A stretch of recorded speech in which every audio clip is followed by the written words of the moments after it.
kind of an oddball track here.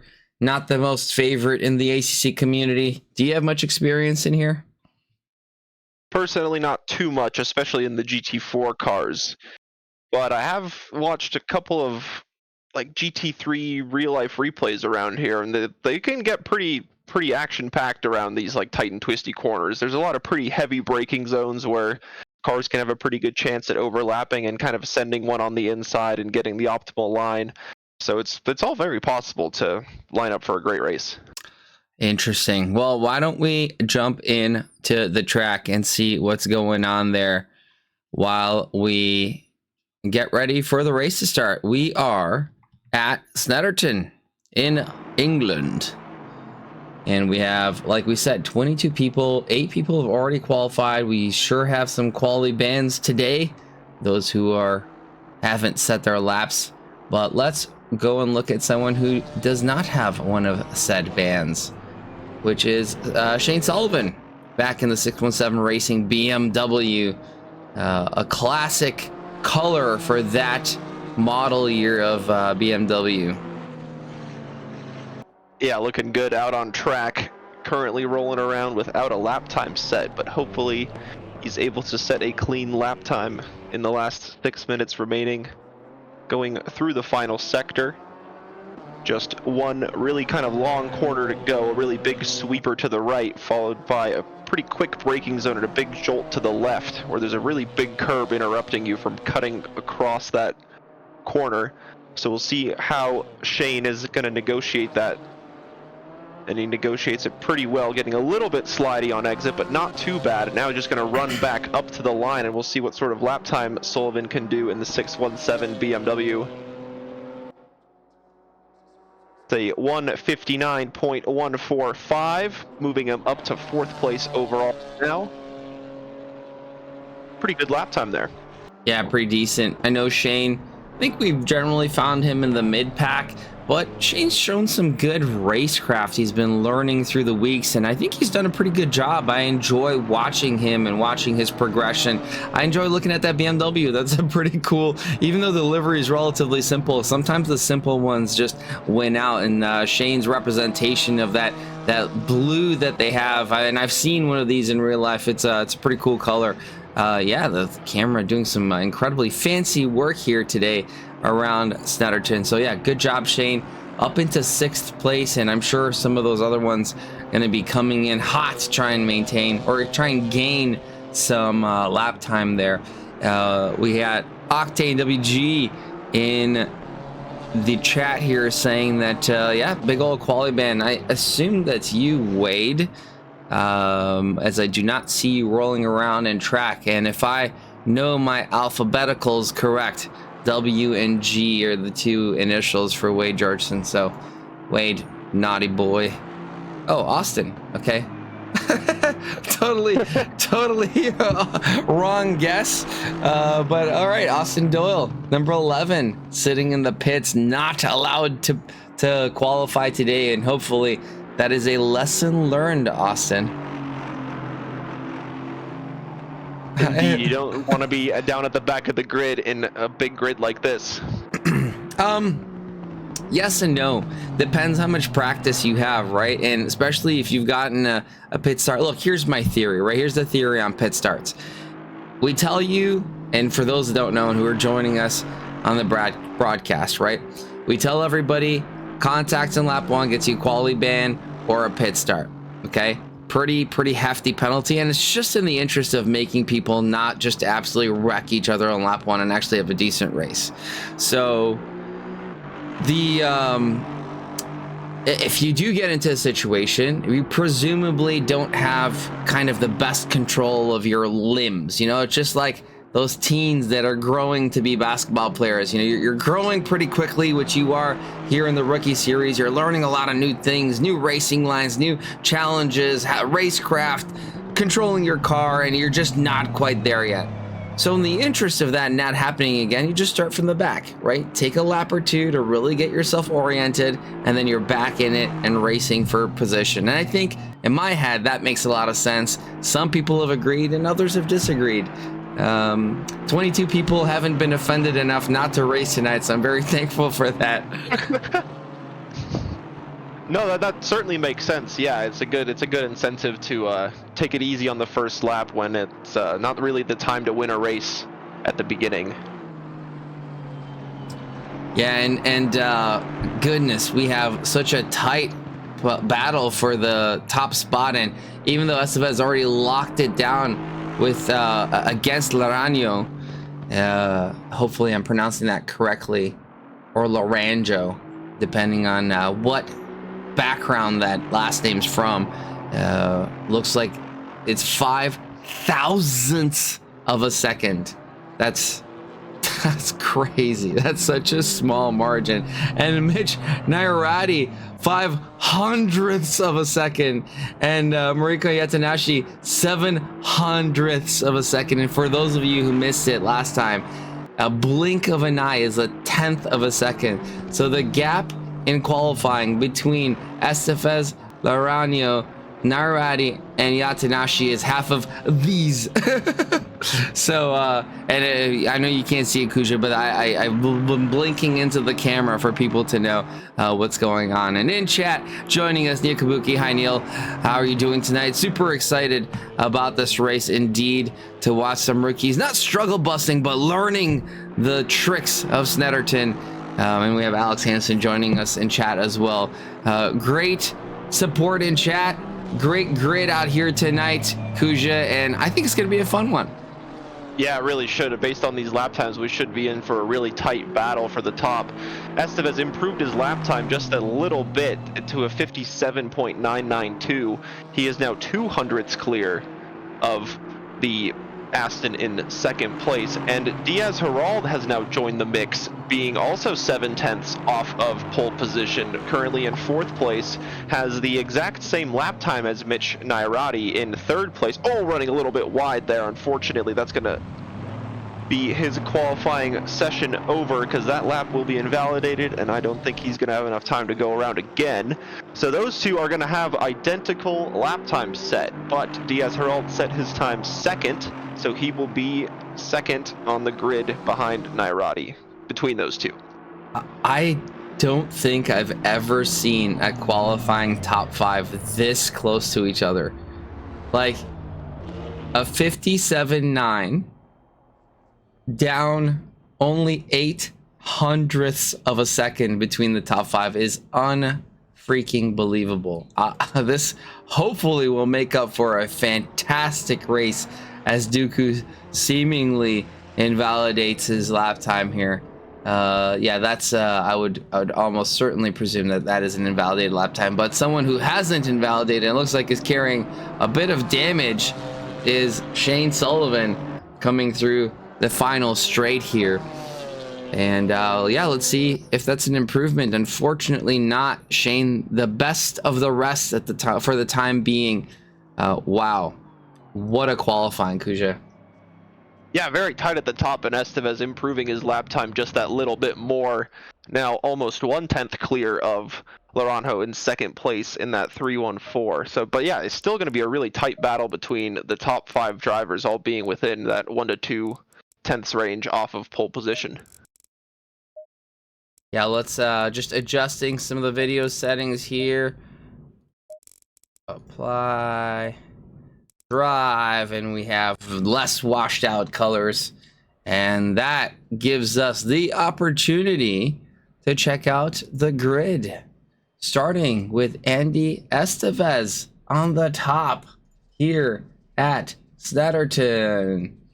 In P1, Andy Estevez in the Aston Martin, the number 9, followed by Evan Laranjo, as he's got the American flag. Let's assume that it's a Laranjo. I don't know whether it's right or wrong. Hopefully Evan can correct us later. And P2, Mitch Nairati in the fantastic livery of Rogue Element Racing DRL BMW. In P4, the dominant Diaz Herald, and hopefully Diaz doesn't get a disconnect here today as he did last week. Unfortunately, fantastic performance, and hopefully we get to see some racing from him and those around him. Mariko Yatanashi in the Ninetail Racing, Aston Martin, the number 53 in P5.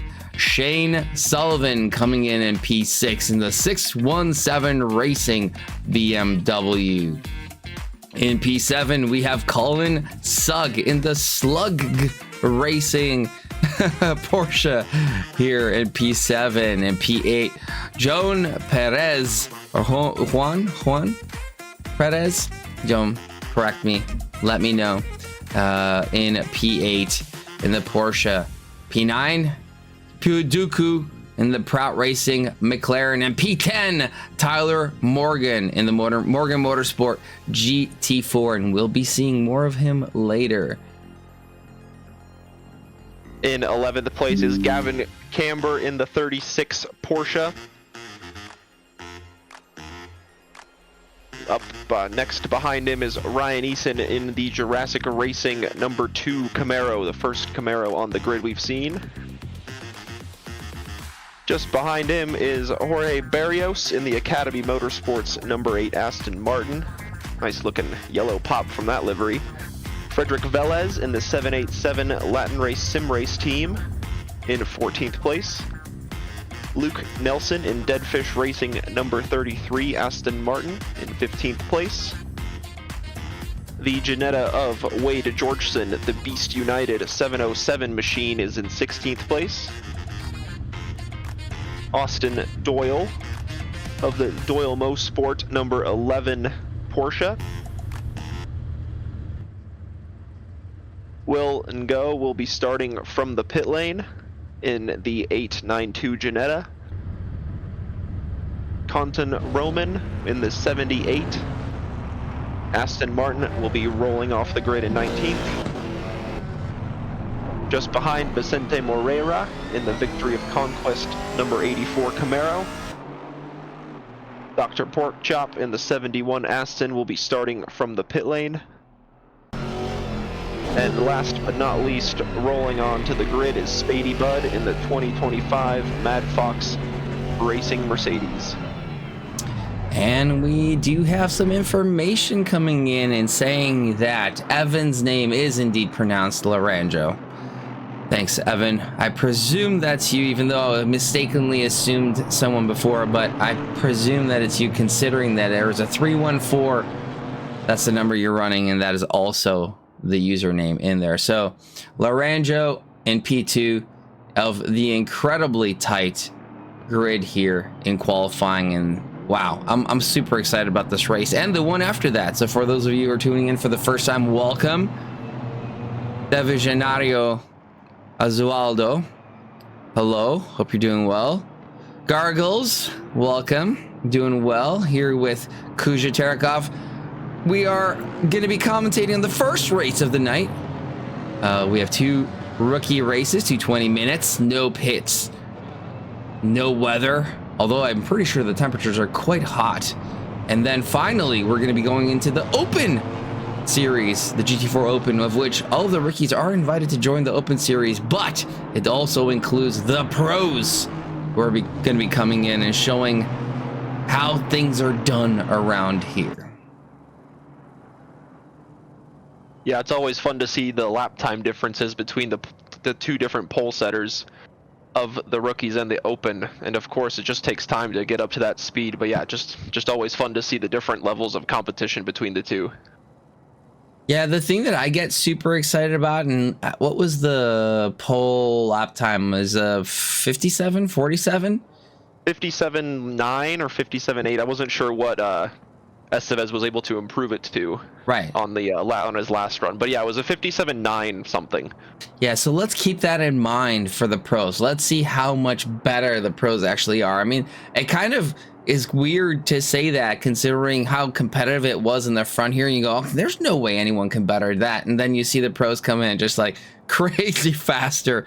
That being said, we have a couple of seconds before the race starts. Let's sneak Adam Strange's redeem of the fun fact, and the fun fact today is that Snetterton was a wartime base of the 96th U.S. Air Force Bomber Group.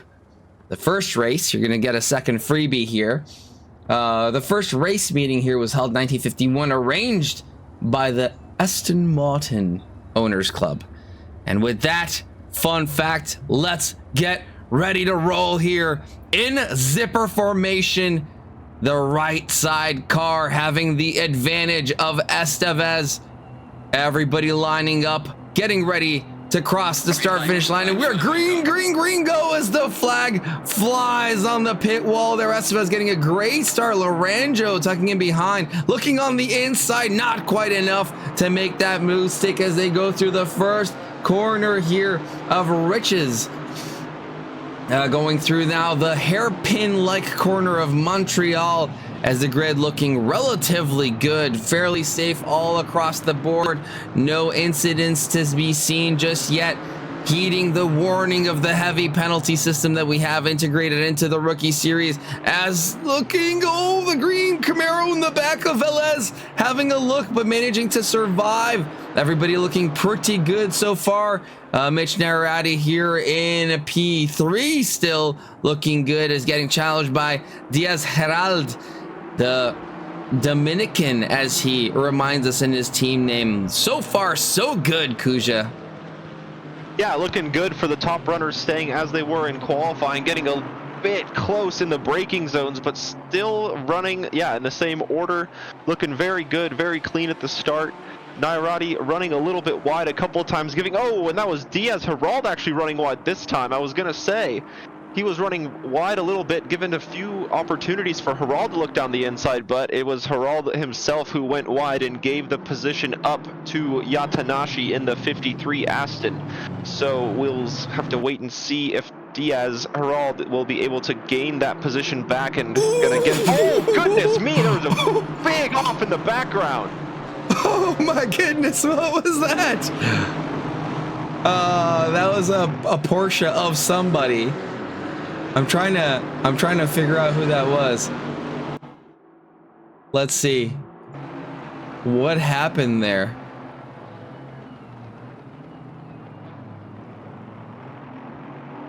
Oh my goodness, just a missed braking point. Oh, how did he miss everybody there? That was insane.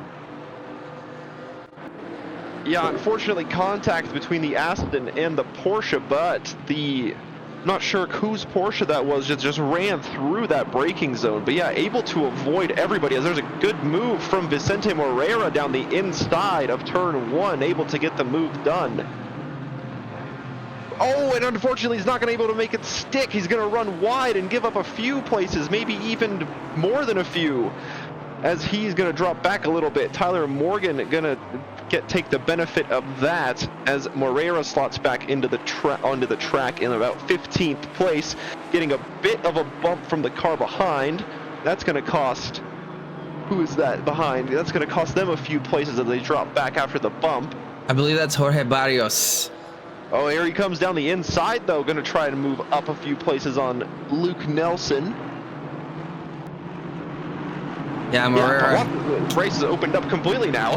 Getting tons of action there. Sorry, Kuja. Oh my goodness. What are these guys doing? They're just following. Oh my goodness. That is a poor rejoin by whoever that was. I think maybe Velez over there. Oh no. Oh no. More situations, and looks like a Porsche to Porsche action, trying to stay away, and unfortunately the Aston Martin in the middle there of Jorge Barrios just unable to avoid some of the situations there. Having qualified in P13, this is Jorge's first race in ACC, so excited to see him coming in from some Trackalicious IRL track days, doing quite well for his first time, if I may say so myself. Now there's quite a bit of battling that is happening, and looks like these guys, as well as they took the first lap, have completely delved into chaos here at Snetterton. And I think a bit of that probably has to do with lack of familiarity and kind of control of where the braking points are. So when one person goes off, the other just follows right into the patch of grass, the field of grass, as there's quite a bit of runoff here at Snetterton. Yeah, that is a very good point. It is very difficult to go around a lap of this place when you've only practiced in clean air. It's very hard to follow somebody around a track that you yourself are not too familiar with either. So yeah, you bring up a good point there. So we're seeing a lot of drivers following each other off the track into the grassy areas, like you said. Lots of fields around here, a little bit of hills that the spectators can stand on, as you can see in the background, but a relatively flat track, not too much elevation change throughout it. As these guys battle on, this is Shane Sullivan in that 617 blue BMW being chased by Stug and Dooku and Doyle just behind him, as Sug and Dooku are going to go side by side. As there's a bit of contact, the McLaren goes a little spit sideways and going to give up the place to the Porsche of Doyle, or is he going to make it sick? No, he's just going to tuck in behind, down the long back straight, down the Bentley straight. The two Porsches are going to try to battle it out into the braking zone, though. Yeah, Austin Doyle. Oh, go ahead. That's that. Austin Doyle does have the fastest lap of the session, so he has pace in hand, and quite a bit of that with the drivers around. Almost 2 seconds a lap, no, over 2 seconds a lap faster than the cars around him. So he just has to be smart about it, pick the right places to make those overtakes as he tries to find his way to the front, as Octane WGO4, aka Austin Doyle, has had a pit start penalty from the previous race. Yeah, good start, even though even despite that pit start penalty, up into 8th place now, and even battling for position up ahead for 7th. These two Porsches are pretty neck and neck as they go through the lap together. Good defensive posture from Stug, being able to hold off the faster Doyle behind, as Yatanashi now has the fastest lap of the race. Not quite able to get a move done. Oh, no. Contact. That's the kind of stuff, I mean, I don't know if there was much he could have done about that, but that's the kind of stuff you have to be careful of being a faster driver, right?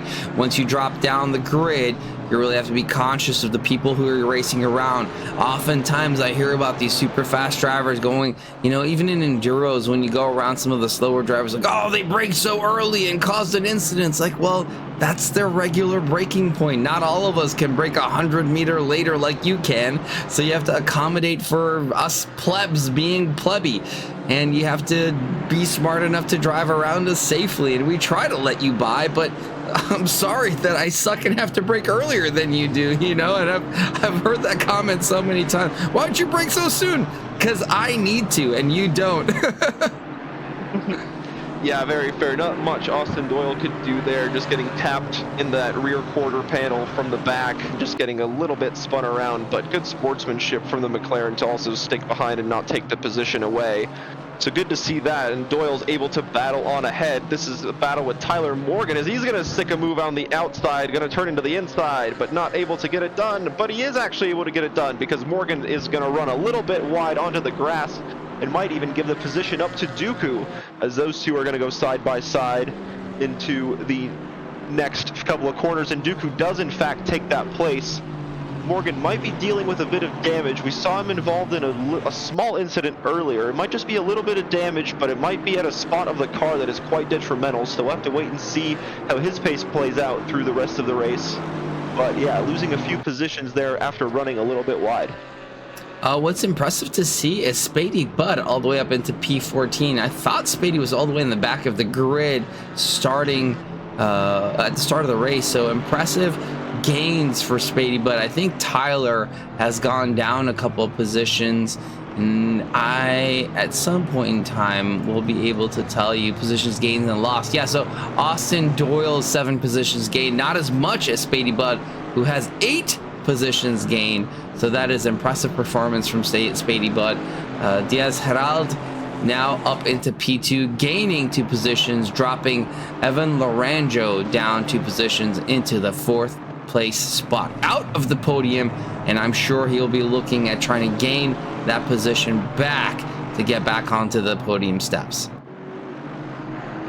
Yeah, we saw Diaz Herald with some very impressive pace earlier on in the race, able to apply some pressure to the podium sitters, and now able to get by them and try to bring the challenge to Estevez in front, who has a 3.3 second gap, as this is Tyler Morgan facing the wrong way, able to get it back in the right way, just getting a tap in the back from the Camaro, and getting another tap as the Camaro goes by.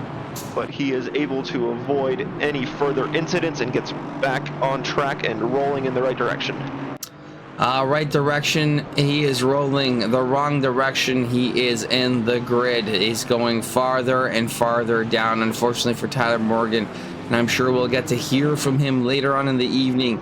But P16 for now for Tyler Morgan. Now, the saving grace that Tyler has is that he had a decent qualifying, which means that in the second race, he's going to have the same qualifying position, and hopefully we'll be looking ahead as opposed to behind, as he has had to do so in this particular race. Now, Austin Doyle looking for more positions to gain here. Now looking at Ryan Eason going on the inside. Again, Austin Doyle, phenomenal pace from him, but not the fastest car on track anymore. That goes to Will Ngo. Will of the Silver Tiger Racing in the native British Ginetta, trying to find the fastest way to proceed to the top of the grid, and he's doing well so far. P12 and looking to continue moving forward. Yeah, good pace from Ngo here in the 892 Ginetta.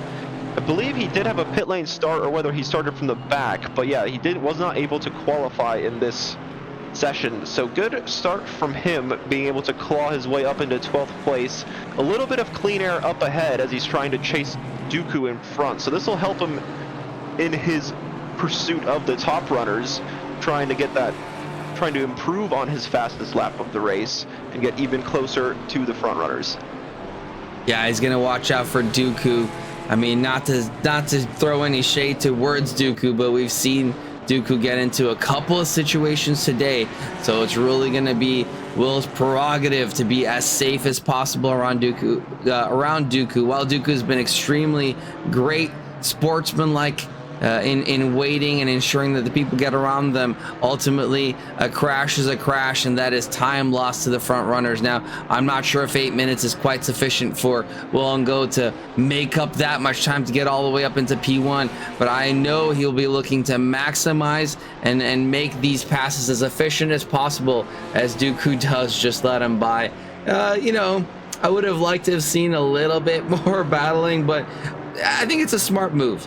And it's a smart move because I think what happens is Dooku realizes that any battle that goes on between himself and Will is just simply time lost to the person who's really battling, which is Moreira and Ryan Eason. The Camaro sandwich, if you like. Yeah, it's a good move there too. On the exit, he went a little bit wide, so he already lost a little bit of time and just kind of eased up and let Will Ngo take that move around the outside nice and cleanly to get that job done. And yeah, like you mentioned, it is good to just let a faster guy by, because then you can use the car in front as a bit of a slipstream. Not too many areas though around here to do that, just down that start-finish straight and the back straight. So, and of course, the Ginetta is kind of a small car, so it doesn't provide too much of a slipstream to the car behind. But nonetheless, want to try to stick as close as possible to the tail of the faster driver and try and move positions up that way. Yeah, I'm not sure how well Ginetta is suited to Snetterton. I'm sure it's a track that, oh my goodness, we see Shane Sullivan off track for some reason. Shane dropping down the grid here. Let's see what happened. Oh, that's too... we missed. We did the replay, but unfortunately it was a bit too late. Shane Sullivan coming back in right ahead of Dooku, and Dooku managing to get their way around Shane Sullivan. Dooku now up into 12th position, which is a respectable spot, as just ahead in the foreground we see Will Ngo trying to gain yet another position around the Camaro of Ryan Eason. Yeah, this is a really fun aspect of the GT racing categories. You have such different cars going up against each other on track. The very big, heavy American V8 of the Camaro and the really small Ginetta behind, trying to, as best to use its nimble little chassis to try and get by around these corners. But the Camaro is looking quite big and not letting the Ginetta through in any way, shape, or form. Yeah, it's you can see the scale comparison right here with the monstrous Camaro up front and the Ginetta just behind. Ginetta continuing to try and overtake. As I have a guest here who is trying to brush her teeth for the evening. Dental care of the highest priority here at the Caucasian household. Yeah, that is a very important thing to do. Yeah, we'll go just sticking to the tail of that Camaro as close as he possibly can, but just not having any good overspeed opportunities as he tries to look his nose down the inside of this tight hairpin of Agostini. I believe to his turn 5, but not quite able to get any sort of move completely done and dusted, as he's going to try and stick behind and try and look for another opportunity. And here it is. He's going to send a dive bomb down the inside and gets the move done on the Camaro, but runs a little bit wide onto the grass. And we've seen that a couple of times now where the competitors get the move done, run onto the grass. But then Eason runs a little bit wide and gives Ngo the underlap. And now Ngo moves up into 9th place ahead of Eason. That was a good battle over there between those two guys through the past 4 or 5 corners. But the battle's going to continue on after the back straight. Oh, and the Camaro rides the curbs really heavily, hops onto 2 wheels momentarily. Yeah, I think it's pretty clear that Ngo at some point in time was going to make that overtake happen, but credit to Ryan Eason for giving up or putting up a solid battle. And talking about battles, oh my goodness, we had a bit of back and forth happening here between Morgan and Velez. But unfortunately, it looks like it didn't end up in Morgan's favor. Bumping a little bit, nose to tail, no difference of machinery between the two Astons. Looking on the straight here, Morgan going in does make the move stick, but something happens at some point in time here, and hopefully we can catch it. And Morgan, a self-inflicted error. You know what? I think, Cujo, what's happening here is that one of the things I feel like I've noticed, and if I recall, is an issue here at Snetterton, is that the brake markers are few and far between. So while going through this corner over here, which is Montreal, there are clear brake markers available. There are many a corner here at Snetterton that just don't simply have very readily clear out in your face brake markers, and it's hard for these guys to find the braking point. Maybe it's easier when they're hot lapping, but when you're focused on 10 different things and racing and then there's a car in front of you, much more difficult to spot that braking point, and clearly shown on multiple occasions. Unfortunately, another tap behind Sullivan and Velez goes through, but multiple occasions where we're seeing many a car lose their braking point and get off track. Yeah, especially at a track like Snetterton, where it's, like we mentioned at the beginning, not the most popular choice among ACC drivers. So probably just some unfamiliar territory for a lot of these rookies, just getting to grips with the track and how to race around it, where a good overlapping opportunity might be and where the best place to kind of let off might be. And yeah, as you said, racing or hot lapping is one thing, and racing is a completely separate thing, because yeah, you are focused on the car in front, the car behind, and you're also focused on, of course, your own race.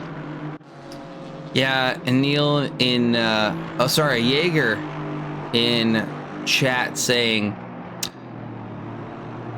Neil's saying it's very easy to overshoot the brake markers, and Jaeger coming in saying the better way to spot the braking point is the darker patches or the track, or on the track, I think meant to say. And yeah, that is a good way if the track is at optimal. So it's something that I would probably tell the rookies to start looking at just for reference. But in the long run, when you get to a wet track, or when you get to overcast, or when it's not rubbered in and you have a fast track, then those aren't quite at the same place there. So it is a good place to reference, but not the best place to reference. Another thing to point out around Snetterton is that these brake markers aren't permanent, as we see at places like Monza, where they're almost hanging from the grandstand, like barrier protection areas.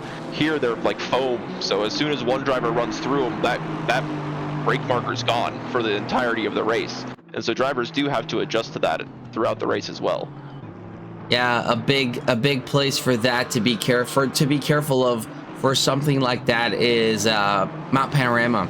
Panorama has a bunch of places where those foam boards, you know, especially going into the chase, for example, once those foam boards are gone, it's really difficult to find your braking spot. So heads up for those who are going into Mount Panorama to do some racing, keep an eye out for those foam boards and find some alternate braking spots. Yeah, at Mount Panorama, it's a little bit easier there with that concrete wall being so close to the track. Whereas around here, like Snetterton, as we've mentioned quite a few times, where it's quite flat. There's a lot of grass around you, so there's not too many permanent points around the track surface itself that a driver can use as a more permanent braking marker than these foam boards. Yeah, fortunately, in that particular corner of Rich's T1, those foam boards are quite far off the track. Not to say that there aren't enthusiastic drivers enough to venture out there and find a way to take them all out. Yeah, and of course, once the race resets, those will all be back to normal too. So as soon as this race is done, and it's almost there, as the leader is on the final lap now as the clock does hit 0. Oh, and an off from Evan Laranjo, who started the race in 2nd place, now down into 5th. Oh, maybe even 4th, actually. I think this was contact with Yatanashi in front for position. Let's take a look and see what happens here. Going through the fast, sweeping left-hander into a pretty small straight, if you will, bending a little bit, but a pretty heavy braking zone. Oh, and just trying to fit a car in the inside, and he's not able to get it done as Yatanashi closed that door before he had an opportunity to go into it. And unfortunately for Yatanashi, getting sent off the track a little bit further and dropping down a few places behind Doyle. Yeah, that's unfortunate for Yatanashi. And I think I saw Evan trying to slow down a little bit to give Yatanashi an opportunity to go ahead, but ultimately not the greatest decision, considering that Luke Nelson's right there to try and take advantage of the position. Luke looking on the inside now, absolutely sending it on the final corners of this lap. Laranjo having the inside line now. Who's going to get the better launch out of the exit? Laranjo, a wiggle, but is that going to be enough for Nelson to get through? And does not seem so. Laranjo does manage to secure that 4th place spot. Luke Nelson in 5th, followed by Evan Doyle. That is unfortunate. And Yatanashi coming in 8th place. All in all, a bit of a messy race. It started off with so much hope, but then quickly dissolved into quite a bit of situation. And unfortunately, that hasn't ended for Dr. Porkchop as he finds his way in the final straight here to the start-finish line for the last time in the first race, but still yet to come another round in the Rookie Series. Yeah, pretty good start. Got a little bit chaotic after the first few laps, so we'll see if these drivers can adjust to the racing conditions around Snetterton for the next 20-minute race we have coming up ahead. But good result from Estevez in the lead of the race, 5.4 second gap at the end. Didn't really have to defend too much behind, always maintain that gap up ahead, and good result from Herald, able to stay in the race through the 20 minutes, not disconnecting. Good to see him stick it onto the podium in 2nd place, and then followed by Nairati in 3rd as Barrios here in 20th place crosses the line in the number 8 Aston Martin. Yeah, unfortunately for Barrios, started pretty solidly. I think it was 13th or 16th or something like that. Pretty decent qualifying, but yeah, ended up finding his way down the grid with some incidents, it seems like, as yeah, a little bit beat up. a hood that's seen better days, a hood that's trying to Muppet talk to us, saying that wasn't the greatest race. It's all good, Aston Martin. You have another 20 minutes lined up ahead to try and perform a cleaner result. Trying Oh to yeah, get. that's always the fun part of these. You get two fun races back to back. What would a talking Aston Martin sound like? And let's do the opposite of that. You'd probably think like, oh, that was quite a disappointing race tonight. But realistically, yeah, this Aston Martin's probably going some Elmo style sound. This race was quite disappointing. So I practice my voice work here. Well, the race over as the shenanigans in the broadcast booth continue. It looks like there's just a bit of a glitch in the game because everybody is across the line, but I think with Moreira going to the pits before he technically crossed the start-finish line, as we don't see that checkered flag next to his name at the bottom, there might be some sort of glitch going on in the game, but we'll just have to wait and see if that fixes itself. We could, or if someone, let's say, I don't know who, had the admin password, they might be able to do something about it. So let's get back in here. Let's do some things here in the game to see if we could support flipping the race over, if it lets me.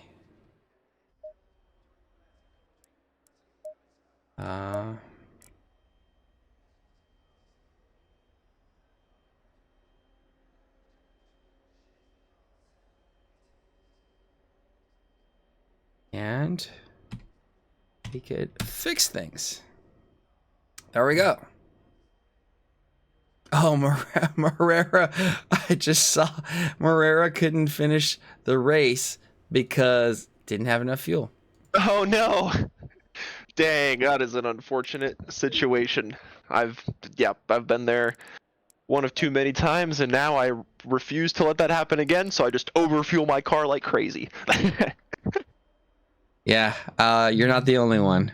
And you would think that you would learn the first time around, but then you do it again and you feel really silly, and then you do it again and you're like, what am I doing here? You would think that 3 years in I would know how to fuel a dang car.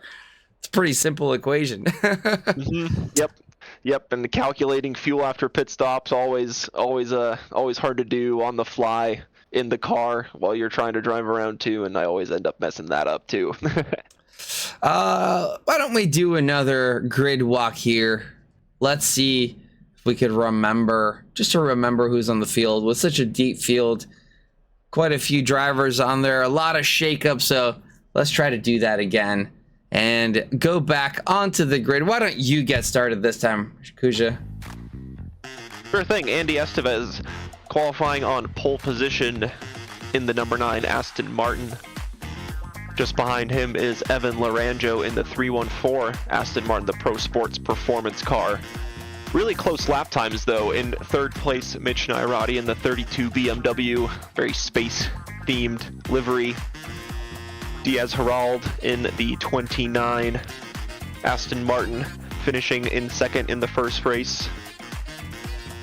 Just behind, Moriko Yatanashi in the Ninetail Racing number 53 Aston Martin. 4 Aston Martins in the top 5. Shane Sullivan in the 617 blue BMW. Just behind in 7th place is Colin Sugg in the Slug Racing number 34 Porsche. Another Porsche just behind, the number 20 of Joan Perez, the GT Marquez livery. And Ipu Duku in the 23 McLaren in 9th place. In 10th is Tyler Morgan in the Morgan Motorsport GT4 72 Aston Martin. Yeah, and coming in 11th place is Gavin Cambray, the Gavman Racing Porsche. In 12th, we have the first Camaro of Ryan Eason, doing a fantastic job in the Jurassic Park looking JR hood logo there. Jorge Barrios in P13, amazing qualifying for the first time ever racing. Frederick Velez in P14 in the Aston Martin. Luke Nelson in another Aston Martin in P15. Wade Georgeson switching over to the Janetta for the race tonight in P16. Austin Doyle in P17 with the quali ban. will go as well. Another quality ban, 2 fastest drivers of the last race in P18. Contin Roman in P19, Vincent Morera in P20, Dr. Porkchop in 21, and Spady Bud closing off the grid in P22. Yeah, we saw plenty of people, plenty of drivers move up from the back of the grid up to the front top 10 positions, so it'll be interesting to see if they're able to work their way up through the grid as efficiently as they did last time. Yeah, pretty impressive, and I'm sure they're going to be looking at efficiencies, better ways to get around people, as we have the legend Ricky Racing, aka Ricardo Rivera from Puerto Rico, joining us. Welcome, Ricardo. Getting ready for his race coming up, the GT4 Open Series. If I'm not mistaken, last week, choosing the optimal strategy, of which nobody guessed until it came through, mistakenly putting dry tires on in the wet and putting wet pressures on the dry tires in the wet, which ended up being the winning strategy of his Alpine. Yeah, that was a fun way to find out what that strategy was. Only at the end of the race did we actually figure that out, and yeah, it was very impressive to learn that, and in hindsight, looking at the race, it was even more impressive at how he was able to manage that. Yeah, it would be nice if we had the ability to really understand what the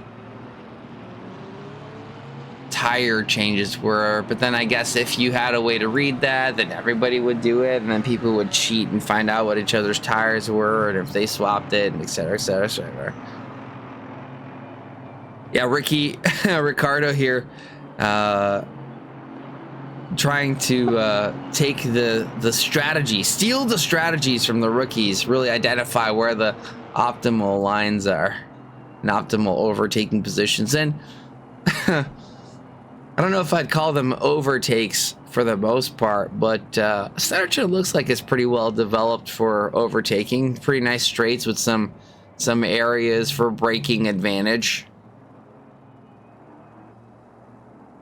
Yeah, not too bad in the first race. It was the majority of the issues came after the overtake, where the overtaking driver would run a little bit wide on the exit and just give that position right back to the driver that they just overtook. So it'll be that's a bit of a learning curve to try and get the move completely done and dusted and not run wide and open up another opportunity. But we'll see what these guys can manage to do in the next 20 minutes. Yes. Super excited. Hopefully they clean their act up. Hopefully they learn their lesson. The first lap was, again, pretty nice, but unfortunately in the remainder of the laps, the shenanigans ensued. But again, it's rookies. Like, they're here to learn. They're here to make mistakes, and I'm sure they'll clean it up. Not everybody could be a Ricardo Rivera, you know? Some of us are lesser. Not me.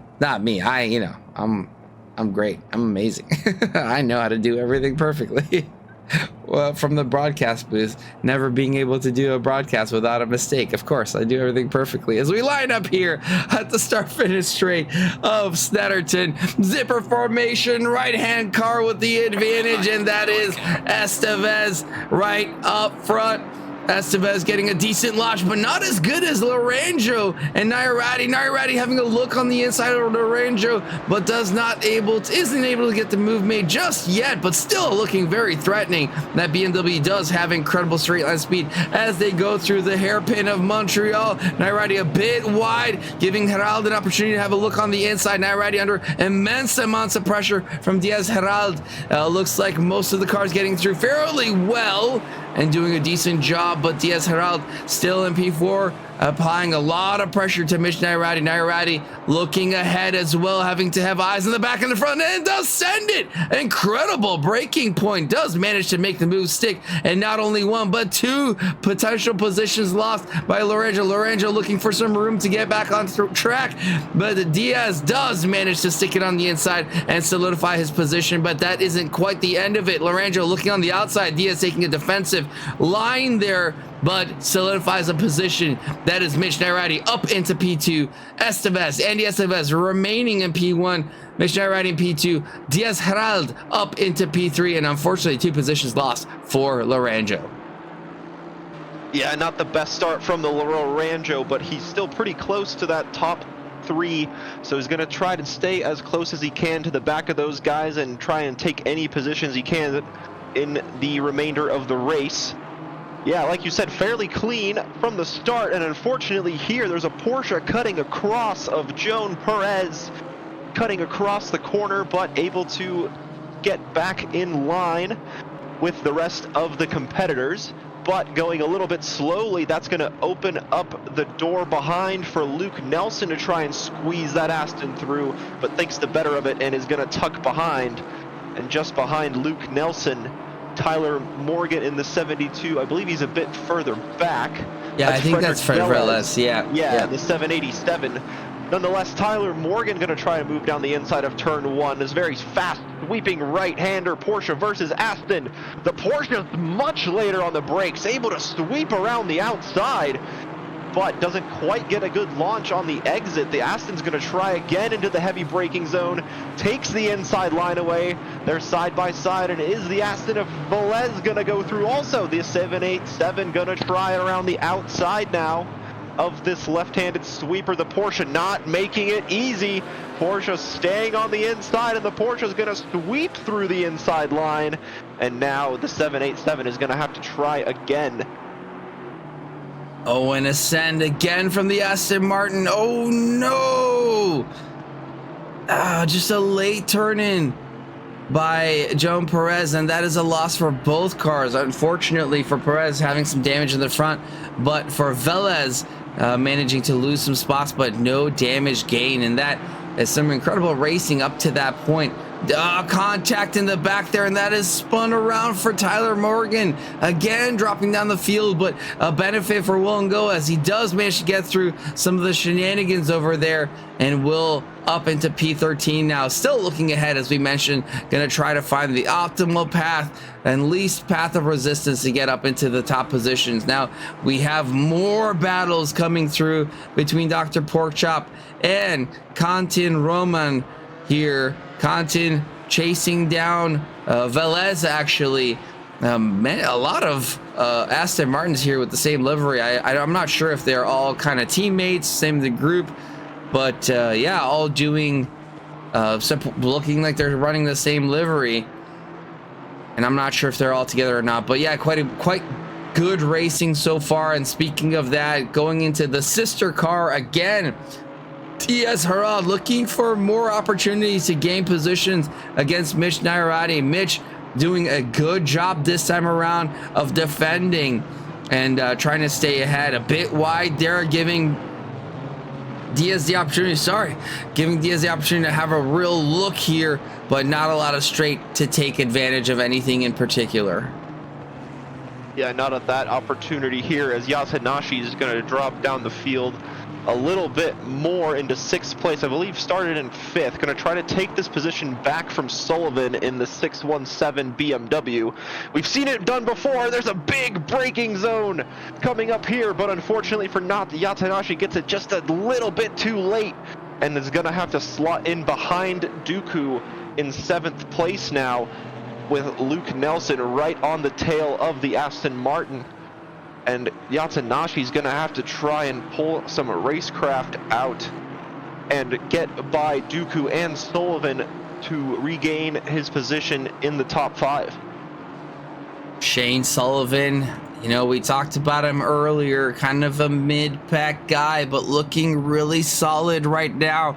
Shane, I'm throwing energy your way. Just focus, look ahead, and really looking to see if you can keep that P5 spot. Yatanashi, a really optimistic send onto Dooku, sorry, and that's not quite you want to see. That was, I'm sure, a bit of frustration on Yatanashi's side from the mistake earlier, but unfortunately the loser coming out to be Dooku. Now Shane Sullivan looking pretty solid. Shane having gained a position from the P6 qualifying up into P5. But the biggest winner so far, again, Spady Bud up 11 positions from 22nd up into P11, doing a fantastic job. A couple of 8 position gainers, including Will and Go, who was up into P10, and Luke Nelson up into P8. Luke looking pretty solid. And I think you noted it earlier, the Aston Martin's looking quite solid at this track. Again, home track, British car, so possibly what's giving them the advantage here. A couple more people in chat. Miss Trackalicious, welcome. Boss Lady giving the face of confirmation that everything I do is perfect, and she agrees, and she can't argue that because I have the microphone and she doesn't. But the turns do look tricky, as Snetterton isn't one that's very frequently raced by most people, and there are a couple of corners that can catch you out. Looks like Yatanashi being caught out yet again by a misjudged braking point, and Luandi De Leon confirming that the Aston Martins are all a pack of a team. So you have Andy Estevez, you have Diaz Herald, you have, who else is in there? Gavin? No. Frederick Velez, that's another one. And I'm pretty sure there's one more that I missed, but there's 4 or 5. Yeah, I believe it's the 78 of Roman. Yes. There we go. Goodness. We have a herd of Aston Martins. Mario's behind, but no, not the same livery, but pretty close on track. Yeah, I know for a fact Barrios is not a part of the team, so not a part of the group. But doing pretty good. Again, first race for Jorge and qualifying 13th and keeping that spot down to 14th, but a really good job so far for the first time ever racing in ACC. Yeah, it's good to see. It's good to see new drivers picking up the sim and being able to enjoy it and have some fun competition out here as these guys are approaching a yellow flag up ahead as the 892 of Ngo going a little bit slowly up ahead of these two. He was having quite a big charge up the field, but now dropping a few positions into 12th place. Not quite sure what happened there, if it was an incident with the car or if it was self-inflicted, but now under threat behind from the 2 Aston Martins, gonna run a little bit wide. The 2 Astons pressuring the Ginetta and running wide at turn 1 is gonna cost Ngo even more places as he was trying to work his way up through the field. Now these 2 Astons of Barrios and Roman getting close together, and Eason getting in the mix as well, getting ahead of Roman, who had a bit of a slow exit and giving up a few places to Barrios and Eason. A bit of contact there in the braking zone, but nothing really to write home about. Fantastic move by Barrios, going up into P12 by Jorge. Now, if he's able to maintain that, that would be a phenomenal performance for his first time out. Credit to him. Good job. Come to our track days. Look, you'll be a better driver.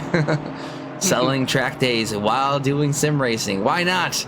But actually, one of the things that I really love is just this ability to cross between the track days and the sim. So here's yet another person who's crossed over from track days, or IRL track days, IRL cars, IRL driving into the sim world and doing a fantastic job.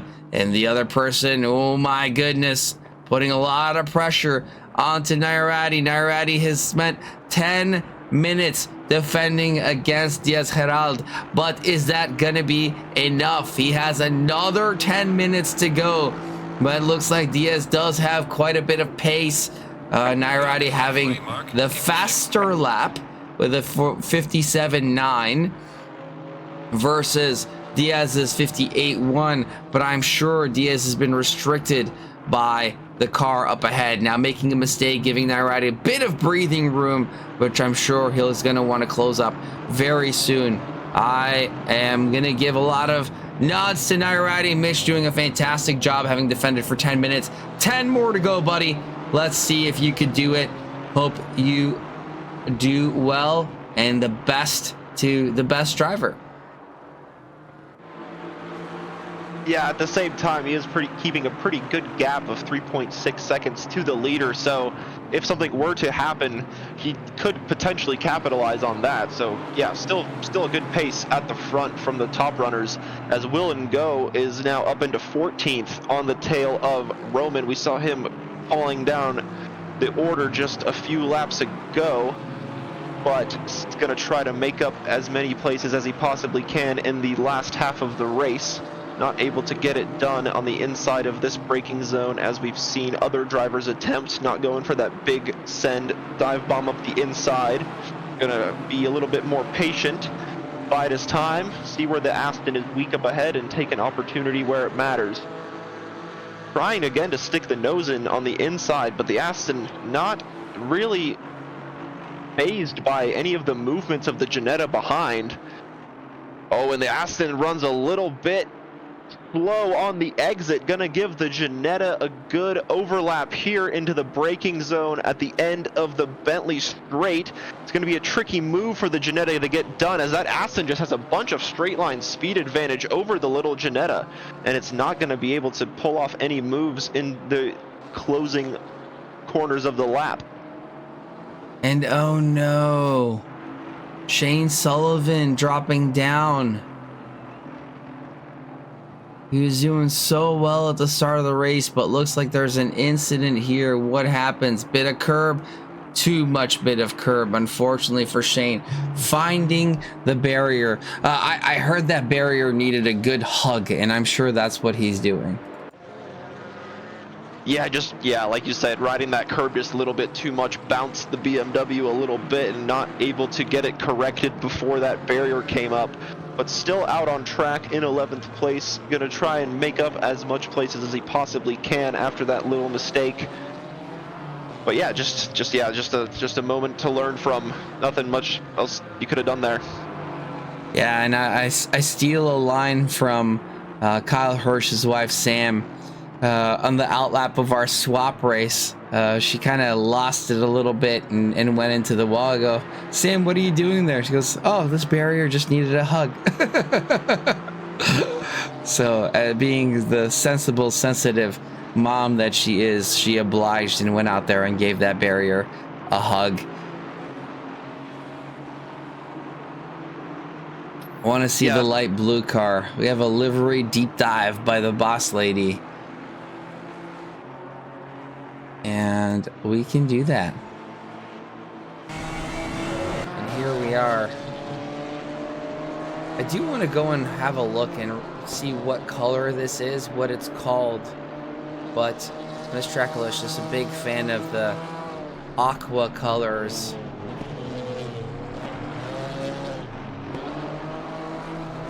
This is an actual color you can get a BMW M4 in, boss lady. So if that's any incentive for us to buy a BMW M4, if I repeat it enough times, then maybe we can consider getting a BMW M4. That's a BMW M4.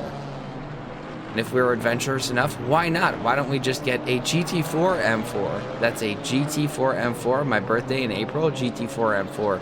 Full size, please, not a model. Do you think I repeated it enough, Kusha? I don't know. Subliminal messaging that's not so subliminal? Yeah, if you just ingrain it enough in there, it'll naturally just be the first thing that comes to mind. When Trackless just takes off, get yourself an M4.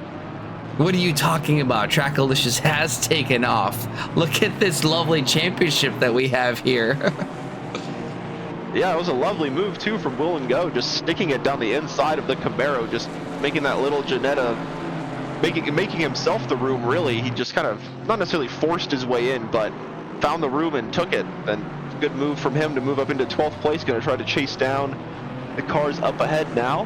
You saw him running up in the top 10, but dropped down a little bit, but still able to gain up a few places after dropping back in 12th. So yeah, just has 4.5 minutes to go to try and close down the gap. It's about 5 seconds ahead, but as we've seen before, anything can still happen. Yeah, and I wanna bring up an interesting point here. So I don't know if you saw earlier, but somebody by the name of Alex Hansen came in here earlier and said that he may or may not have done, which I did confirm, over 115 laps at Snetterton, which is just in laps, not including out laps, in laps, etc., etc. That's almost 4 hours of Snetterton straight laps on laps on laps to try and get some incredible lap times that I was looking at in the charts. And yeah, I think it's going to be pretty interesting when we go into the pro race. Yeah, we've already seen some pretty close gaps in qualifying, and even throughout this racing, it's been super close for the majority of it. And this race a little bit cleaner than the first one, with drivers able to get their moves done and dusted a little bit quicker than before, not necessarily making the same mistakes as they were in race one. So good to see the improvement already from the rookies.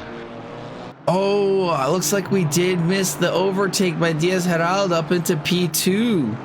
Unfortunately, we missed that, but must have been a phenomenal move, and the persistence paying off for the Dominican here, getting himself up into that P2 spot yet again, while not managing it in qualifying. Does manage to get it done in the race here today, and most impressively managing to stick around for both races. And hopefully we don't jinx that. But Mish Nairati, I'm sure going to be kicking himself a little bit, but did put up a phenomenal fight for quite some time. P3, nothing to be super sad about. That's still a podium position. Not at all, and his best lap was a 57.990, so that matches the qualifying pace that Estevez was able to do. So already seeing, like we mentioned, just an improvement of pace alone, just in the 20 minutes of racing and the, I guess the 40 minutes of racing that they've had. So really fun to see that. Yeah, good progression for sure. Andy Estevez even improving beyond that with a fastest lap of 57.2, as we saw that the quali lap was a 57.9 for Estevez, and the others super close, top five within 7 or 8 hundredths of a second, which is crazy. That is such a tight gap. Looks like Velez, bit of a yellow, but getting back and not having the issue. We're back with Will and Go. Some more racing from him, having started in the back, getting towards the front, and then moving back again with some incidents. Will now into P12, looking for another position from Shane Sullivan just up ahead. Yeah, Shane Sullivan also unfortunately dropping back a little bit, but still out on track as he opens the door just a little bit for the Ginetta to go through, and that little Ginetta making it work twice now in that corner. We've seen just sticking his nose up the inside and getting a good run out of the corner to get a good launch, and just gets it done before the next corner is even there. So good move from Will and Go to just take a very opportunistic situation and turn it in his favor. Yeah, the hairpin of Montreal seeming to be the place that Will and Go likes to make that overtake happen. You know, kind of makes sense. Fast first right-hander of Riches, and then hard breaking point into Montreal. So it's kind of set up typical kind of overtaking points, long straights or fast straights onto a break, a very hard braking zone. So Will finding the brake pedal and being ultra confident in it, making that move stick several times around. Yeah, despite the kind of, I don't know how to say it, not necessarily like the not flowing nature, but the kind of flat track map looking image on the right doesn't really seem like it would provide that much racing action, but we have seen that proven wrong with plenty of side-by-side battles through a lot of the corners. So just, yeah, was a really fun, exciting battles to watch throughout the 20-minute races. Yeah, it's fun for a lot of people, but I'm sure Evan Lorenzo is not going to be too pleased with his performance, having started in P2 for both races, dropping down. Now, drivers ahead of him, quite talented, quite quick. Estevez, Harald Nairati, Nelson, Yatanashi Doyle. So it might have just been, you know, again, the difference between just hot at pace and racecraft. So Evan maybe having been pressurized quite a bit from the drivers up ahead now, but Evan not quite giving up, looking to make a charge here in the final lap of Snetterton here in the Rookie Series to see if there's anything he could do to catch up to Doyle.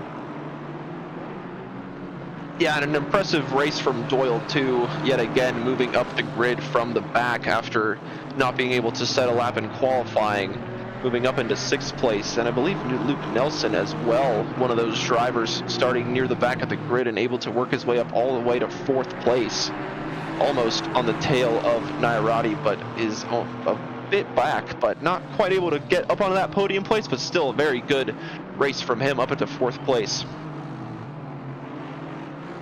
Yeah, it looks like these folks have done a pretty good job. Again, Laranjo not quite giving up yet. Still a couple of corners left, but that is a win for Andy Estevez. That makes 2 for 2 tonight with a P2 from Diaz Herald coming in. P2 both times. Nairati P3. Luke Nelson P4, Mariko Yatanashi getting that top 5 that they were looking for earlier. Austin Doyle does manage to secure the P6 there for the second race here, and Laranjo coming in P7. No real battles, or are there? We'll go. Oh my goodness, what is happening here? And go and Spady Bud. Oh my goodness, that is unfortunate. And Shane Sullivan coming in, just confirming the issue there.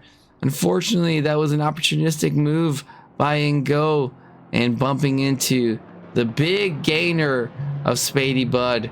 And then, unfortunately, seeing Shane Sullivan not able to avoid the situation there and getting into a situation himself.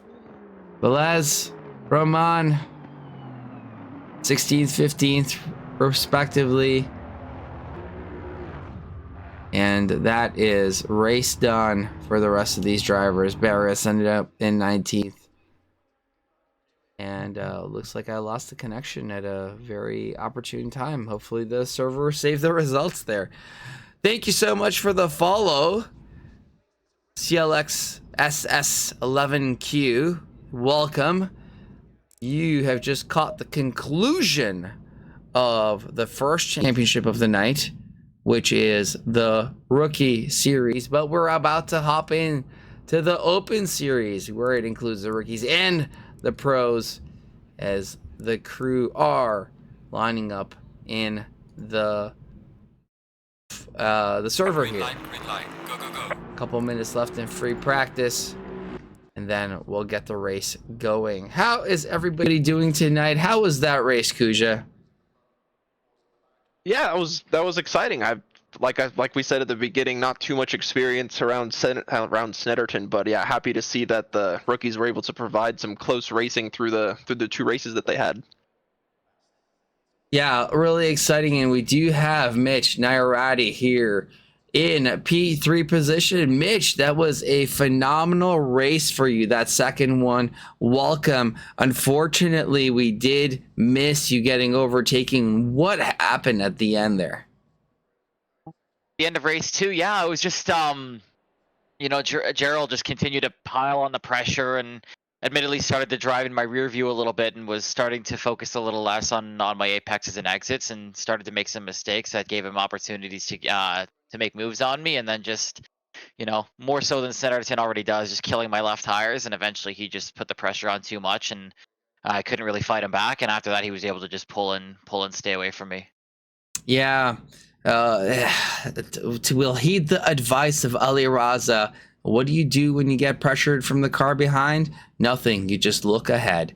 And that's a lesson learned for you today, Mitch, and I'm sure something you'll be executing in future races. But that being said, still a podium position and a fantastic performance. And that qualifying was unreal. So many cars within hundredths of a second to each other. And you and one other driver having an absolutely identical time. How was the qualifying session for you? The qualifying was good. It was nice to go out with the even number cars to go out first this time, even though the track's not nearly as rubbered in as going out in the second half. But yeah, no, it was a really tight group out there, and I think it was Gerald again that we matched our times perfectly. So with that kind of precedent set, I was excited to get to him in the race, and lo and behold, I had my elbows out with him the majority of the 40 minutes we were driving. Yeah, that was exciting to watch for all the different sections of which we watched. So, Mitch, congratulations. Great performance there. And yeah, it's a bit more fortunate than your buddy. Why don't we bring Tyler in here? So, ladies and gentlemen, we have Tyler Morgan in here. So, Tyler, not on the podium position, but you're around, and we're going to be doing some fun things later this upcoming race. But why don't we take a second while we wait for this race to start, or this qualifying session to start, and tell us about your adventures in the 2 rookie races. Oh boy, that was there's so much to go into, but you'll have races like that. Like Watkins Glen was, like, for me, probably even the second race, it was probably my best one, because I started from the pit lane. I worked my way up. I was confident. I felt good. I knew the braking points. Everything was good. And Snetterton is just the complete opposite. I got involved in almost every incident. I missed the problem with braking markers at Snetterton is, I think I actually saw it in your chat, and I love it. There's comfort braking and there's confident braking. And with Snetterton, you want to try and find the perfect in between. And for me, I was leaning towards more comfort braking, and it just didn't end well. It's just, I managed to destroy someone lap 1, which I will definitely be getting a penalty for. And then other than that, it just kind of just gotten collected in incidences, nowhere where I could go. It's a very thin track with people still driving aggressively. So what can you do? Well, there you have it, folks. You get both ends of the spectrum. You get the successful race of Tyler. Sorry. Well, yes. You know what? I still consider it a successful race, Tyler, because you got to race, and that is a win in my book. So the more successful race of Mitch Narrati, and on the other end we got Tyler Morgan having to deal with some issues.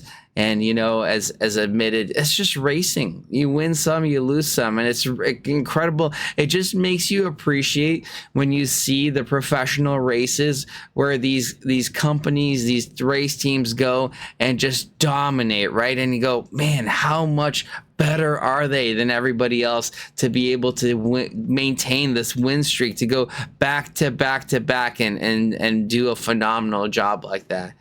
And I'm sure, Kuja, you've watched a bunch of racing where you've seen some teams just dominate a season, and might not be fun to watch, but just impressive as a team performance. Yeah, absolutely. It is very impressive to see a team completely shatter their competition. We've seen it in a few years in F1, where Mercedes for 7 years in a row was pretty much doing it the whole time. That really dominant year from Red Bull, where they didn't win just one race that whole year. So yeah, it's very impressive from, if you're a fan of the team, let's say, to get those kind of runs. But on a kind of like someone who just likes to watch close racing, it's not necessarily the most fun thing to look forward to, one car driving away on the weekends. Yeah. Well, ladies and gentlemen, we do have something new tonight.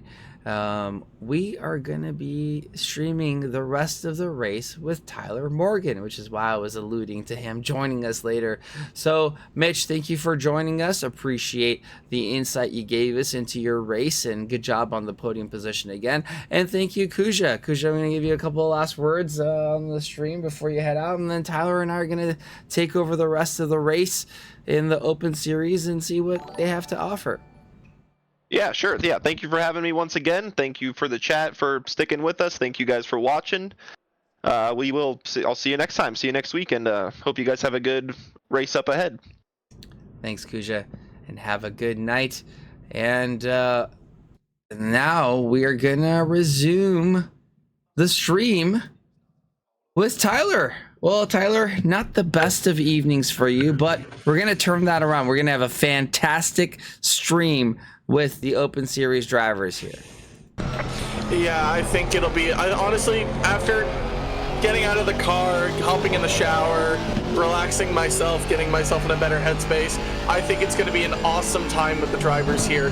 Now, I know some of the rookies do end up doing the Open, so I'll be familiar with some of these guys, but a lot of these guys I probably won't recognize. So I'm interested to see how it'll go with the pros, I put in quotation marks, with the tightness of Snetterton and the different braking zones and all that stuff. I think it'll be an enjoyable race. It'll be an enjoyable experience, and I can't wait to see what it holds. So one of the things we took a note of, Tyler, is that the fastest lap in qualifying was a 157.9 or 157.8, and the fastest lap in the race was a 157.2 by what's his name? I know. It started with an A. Andy. Andy had the fastest lap. And so we are really curious to see what the difference is today between the pros and the amateurs. So, you know, we have a bunch of people out there who've put an immense amount of practice. 115 laps by Alex Hansen, who was in chat earlier. That's 115 laps before in the middle of the race earlier that I looked at. I'm sure he's put a bunch more. So we're going to be looking at any laps that he puts out there in that McLaren. And before I hand it off to you, Gavman2188, thank you so much for the follow. Welcome. And you're getting some welcomes in chat by Maverick here. Mitch, thanks again for the race. Put on a great show. It was really fun to watch you. And super excited to stream the rest of the race here with Tyler Morgan. Tyler, looking forward to this qualifying.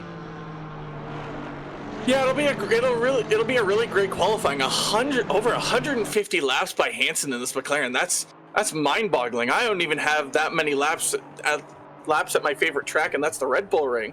I can't imagine doing 150 laps on Snetterton. That's just that. I feel like that's more of a punishment than that is like trying to train for a race. But I believe that Hansen will do an infinitely better job than I am, and maybe even some of the amateurs.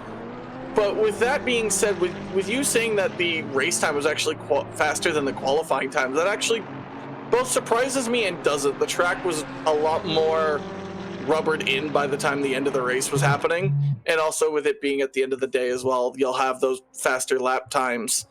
But as he heads into the bomb here, it's gonna be interesting to see how everyone handles it. Like I said, with the earlier braking zones in the interview, confident versus comfort, and this quadruple pentuple apex here that leads into the final corner just before you get to the start finish line is very tricky. I find like there's a real risk of going out wide here. You need to stay into the ideal line, get a nice exit and flat beans throttle down to the line.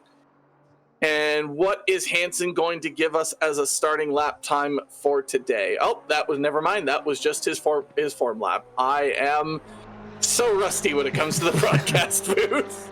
It's okay. We do see a lap from Ricardo Rivera of a 156.1, already a full second faster on the first lap out.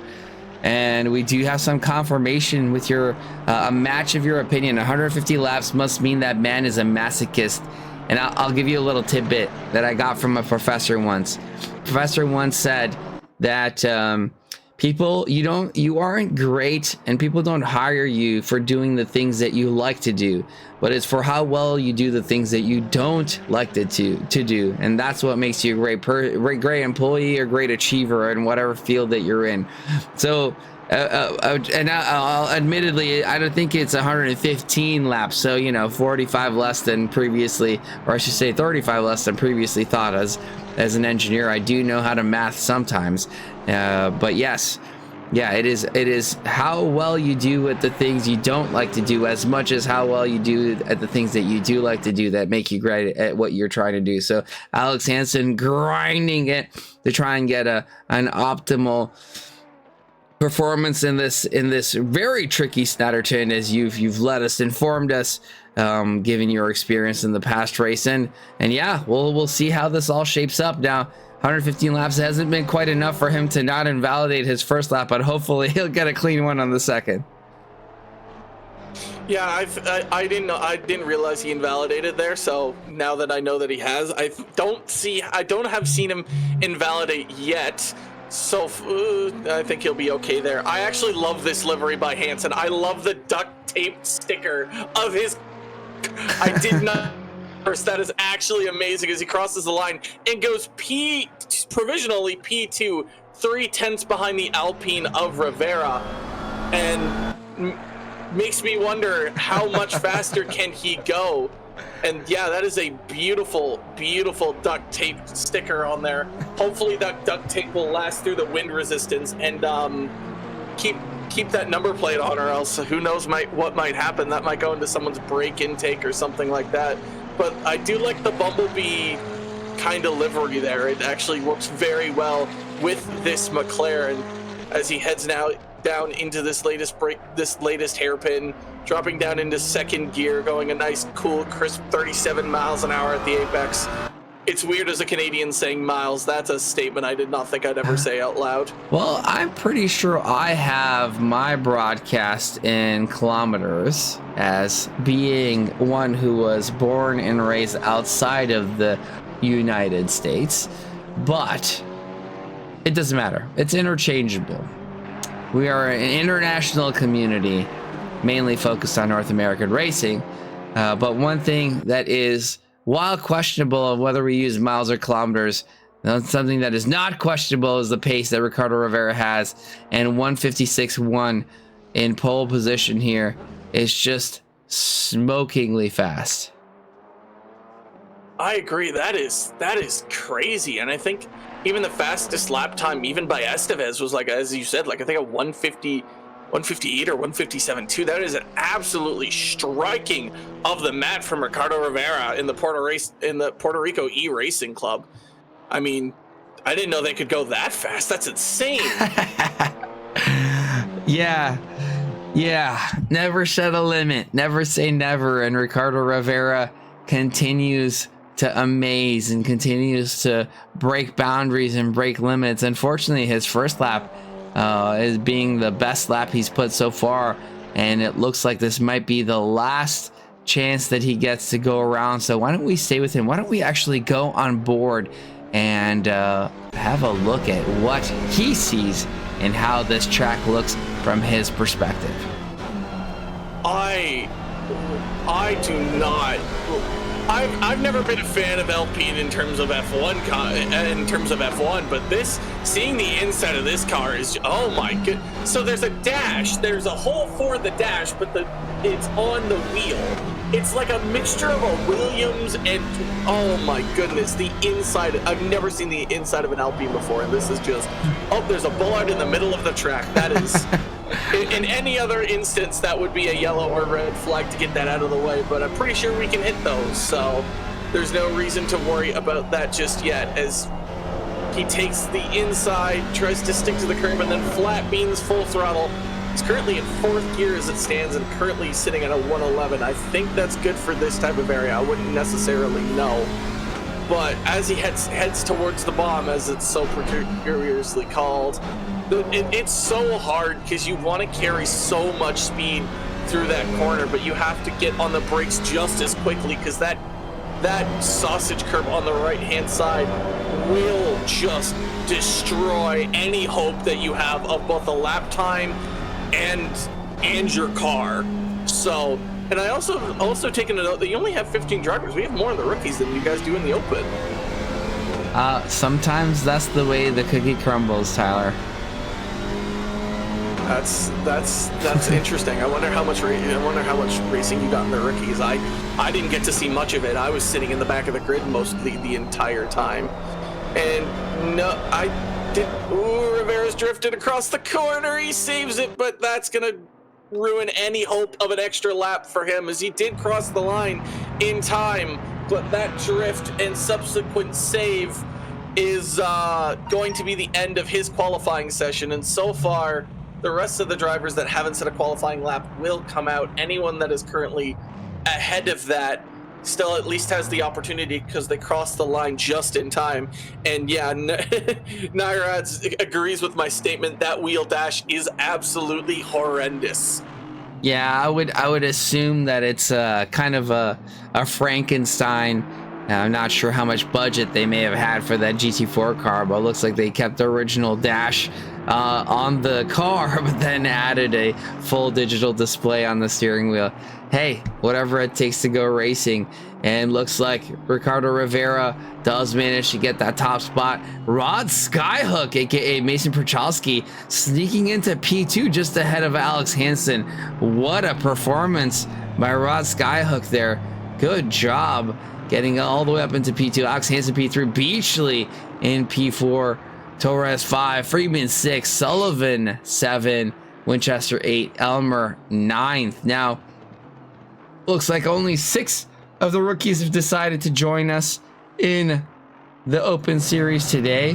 While there are a few less cars, we do have Alejandro Pulgarin from Colombia here leading the charge, trying to get a valid lap here with only 8 minutes and 15 seconds remaining in the session. Going through the Coram corner, as you said, the 4 or 5 or 6 or 10 apex corner here. And finally, the final corner of Murray's, trying to see whether he could pull off a lap to beat some of the pros that are on the grid here. Pulgarin coming through, and that is going to be a not valid lap, or maybe just the out lap. Everyone's not immune to this. It happens to everybody. Yeah, I think that was all their out laps, because it's a 2-minute out lap for this, and the slowest time, if I've done my math correctly from the pros, is like a 1:58.4. So it's possible that maybe one of the rookies can get at least past the Mercedes of number 22, but I think it'll take a phenomenal effort. And I honestly think the man to watch there is probably Doyle. Out of the rookies so far, I think he is the fastest one that I've at least encountered. And maybe even Bud. Bud's also pretty fast too, but I still think Doyle has the best chance to eclipse one of the pros and maybe get himself inside that top 10. Yeah, something that Doyle didn't quite calculate so well is being behind Pulgarin. Now, Pulgarin, first race of the night, unlike Doyle, having had 2 full 20-minute sessions already, being much more familiar with the track, is going to be something that is detrimental to him in these laps that he's trying to put on. If I were Doyle, I would hang back at least a second to give myself some free space. Now, Doyle is definitely a name that I'm going to be looking at as well. But for me, the other name to watch out for is Mariko Yatanashi. Yatanashi in chat, in and out. Now on track is going to be looking for that optimal time. Yatanashi was one of the top 5 performers in that incredible quality that we saw. All 5 drivers within hundredths of seconds of each other. And definitely going to be looking out for Doyle and Yatanashi as they come here in the final straight past Murray's corner to see what lap times they are able to achieve. That is Pulgarin in 8th place. Doyle only down into 11th and 12th, knocked down by Yatanashi. That is quite surprising, to be honest with you. Fantastic performance by Pulgarin, and Yatanashi and Doyle going to be looking for massive improvements in the following laps. That is an absolute heater by the 44 of the Mercedes. 44 being what would be my track number if I really wanted to, but 72 seems to fit. But that was an absolute heater of a lap, and I think Doyle might have actually taken your advice and backed off in those few final corners just to give himself some free air and some space to achieve that faster lap time that I know personally he can achieve. But Pulgarin with an absolute slapper of a lap, almost 6/10 faster than Winchester and Elmer in the Mercedes. Similar cars, but different lap times all the way around. Currently, Bud and Doyle and Porkchop currently holding up the back with Gorgensen. So, and he's going to go wide, Doyle, and that's definitely going to be an invalidation of his lap. He does have the 53 of Yatanashi coming up behind him. He is going to pull over. The right call. Give Yatanashi the room to see if he can improve himself. And let's see what he can do into the bomb here as he drops down the gears, nails that inside corner. Oh, he's going to drift. Can he still make the corner? He does. And he's going to get all that exit curb, which is very in order to keep going into this Apex's. I'm just going to call it the Apex of Doom. It's the best way to describe this. Snetterton, not a track that will punish you if you're not on the ideal line. And Pagarin is actually going to cross the line here. Does he have any sort of improvement in him as we follow Yatanashi? Does he have any improvement in him as well? He just has to find one extra tenth and he's in the top 10. And he is going to find 3 tenths actually and get himself P9. But time is running out on these rookie drivers to set laps. There's 3 minutes. Ooh, he almost lost control there. But like I said, the rookies are running out of time. There's only 3 minutes and 35 seconds left in this qualifying session. Now is the time to absolutely put a lap in and try and get yourself into that top 10. Yeah, Tanashi doing a fantastic job. Still looking for 4 tenths to be the fastest of the slows. And already overtaking the slowest of the fasts with George Elmer. Now, I know George doesn't really have much time to practice, so that explains a little bit of what's going on there. But Yatanashi still looking for performance. It is not going to be in this lap in particular, as they have already had a couple of issues and invalidated the lap. And we have JP Reed joining us in chat. JP, I do apologize. I know I'd love to be able to stream on YouTube concurrently. Unfortunately, what we do use to run that is giving me some issues. I have tried several times already to try and get it rectified, and it hasn't quite worked out, but I will promise to try again. I do like streaming it concurrently and giving you that YouTube option, as we are trying to increase our viewership on YouTube, but unfortunately we're having some technical issues, and I will try to work on that this week. I do apologize, but I will continue to strive to make things better for you all. And continuing to strive to make things better is exactly what Wade Georgson's doing here. Wade 1.3 seconds up on his previous time. Now Wade was in the Ginetta earlier, as they are allowed to switch cars in the rookie series, but unfortunately not in the open series. That is a bit more of a serious championship, while we were running less cars, a bit more competitive up top. And there we have it. Wade Georgson still quite a bit ahead of the lap time that he has. Is going to need quite some pace here to find something to move him up. Looking for a minimum of 3 tenths and has 9 tenths in hand so far, and hoping for some improvement beyond that. 9 tenths, that will get him ahead of Doyle. And as you were explaining the technical difficulties, Doyle invalidated again. This is the last lap. Maybe 71 of Pork Chop can get across the line and get another lap in, but let's just see where Wade puts this Mercedes, and he will put it ahead of Doyle and Bud, getting him right in the middle, right in the grease of everything. But yeah, 71 of Pork Chop might have enough time to get another lap in if he has the fuel, but I don't know if everyone else will make the line in time. These might be the final laps, and as it stands right now, Yan Tanashi is invalidated, so unless he's pulling over, he's done. He is out of this qualifying session so far. I don't think he'll be able to get across the line in 45 seconds from where he is in position on the track. So these final laps will count as Pork Chop crosses the line, getting ready to start his final flying lap of this qualifying session, as the clock slowly ticks down as the sand runs through the hourglass here down in Snetterton. We can only hope that most of these rookies, I'm cheering them on as a fellow rookie. Come on, you can beat those pros. We need to show them. We need to show them up. Beat those pros too many times and suddenly your rookie rating doesn't look so rookie anymore, but ultimately that's what we all strive to do. I think I'm barely out of the rookie category myself, having driven for over 3 years now, but alas, some of you guys are putting in so much work and effort and really pushing the boundaries of what the possibilities are and improving your rating. So continuing to look and see the improvement that we could see from Porkchop. Porkchop looking for 0.8 of a second. What a lap. Sorry to cut you off, but what a lap by Doyle. He's put himself sixth, 1 second off the pace, and not to mention Pullgren ended up on the final corner, causing a yellow flag spinning out. Wade's also going to come across the line just now. Can he improve at all? He would also need to find 0.6 on Porkchop to get ahead of him, and he will not find that. So it is all up to Porkchop. The spotlight is on him.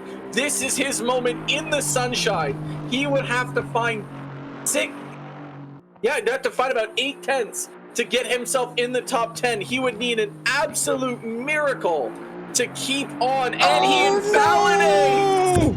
It doesn't matter if he was up or not. He invalidates on the final corner and keeps himself in 13th position. Tyler, I was looking at the charts. He had 0.7 in hand, and it was really looking threatening on that lap.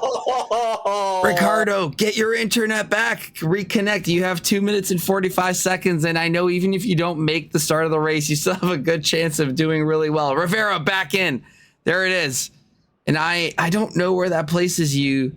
Hopefully not all the way in the back, but it does. Oh no, it does that's unfortunate. It does, but hey, honestly, we've had this happen in another league I was in, where they qualified, disconnected, and won the race from the back. It is possible. It is done. I assure you that if there's anyone that could do it, it's going to be Ricardo Rivera, as long as he can stay out of trouble. That is the key. I agree. It's definitely going to be key. But for the other drivers, Skyhook especially, hey, he'll take pole position. He won't complain. Absolutely. With that, yeah, no, this is going to be very interesting now with two of the more faster drivers at the back of the grid, especially with Rivera and that Alpine, who has absolutely blistering pace. Doyle's in 6th, Polygrid and Yantanashi are in 9th, Porkchop, Gorgonson, and Bud lead the rookies in the back. With that being said, why don't we do a grid walk? And as Mitch is saying, you can say Stofko's name and you can say DRL. We love DRL. We're good friends with them. So don't worry about mentioning them on stream. That's totally fine. With that being said, I'm going to get the grid walk started here. We do have Rod Skyhook, aka Mason Perchalski, the best of the best of the best here in P1. Unfortunately for Ricardo Rivera, giving him P1. We're never going to hear the end of it from Mason because he's going to remind us, remember that one time I was in P1? Yes, Mason, we do, and we will continue to remember it. That being said, P2 goes to Alex Hansen in the McLaren, P3 to Justin Beachley in the Mercedes. Then we have Ramon Torres in another Puerto Rico racing club in the Porsche this time. Alex Freeman in P4 in an Aston Martin. Austin Doyle with the phenomenal lap, topping the best of the rookies, as you mentioned earlier, up into P6. Phenomenal lap by Austin Doyle. Really, really doing a good job getting up there. We have Scott Sullivan putting on a show for the stream, flashing his lights up into P7. And the third Mercedes of their group, Alejandro Bulgarin, the Colombian, up into P8. Second of the rookie performance, Morika Yatanashi in P9, the 53 Aston Martin. Alex Winchester in P10 in the Mercedes. And my goodness, do we have a lot of Mercedes and Aston Martins on the grid. Talking about Aston Martins, Dr. Porkchop trying his best to get another position, but unfortunately invalidating on the last corner. And P12, we have Wade Georgeson in another Mercedes. P13 for Spady Bud.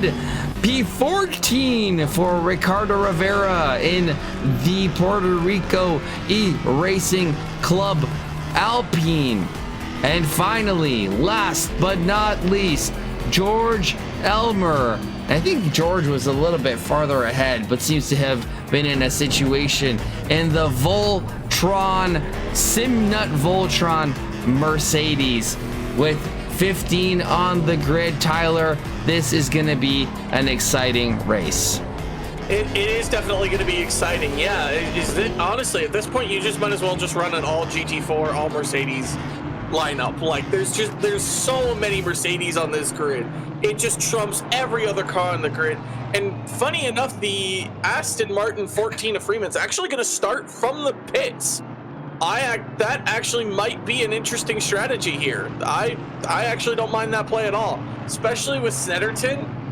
It's not going to actually hurt you all that much, and you avoid the chaos of a rolling start. So I honestly think that might be the right play. But with 14 cars currently getting ready for the farm lap, and Freeman sitting in the pits, enjoying his nice cup of tea, you just must have not hit drive. Freeman, too busy chatting as Freeman is Xander Zone 85. Remember when Skyhook bended at Bathurst? I think we're going to come back with, remember that one time at Snetterton when you forgot to press drive because you were too busy chatting about Skyhook bending it in Bathurst? Oh my goodness. He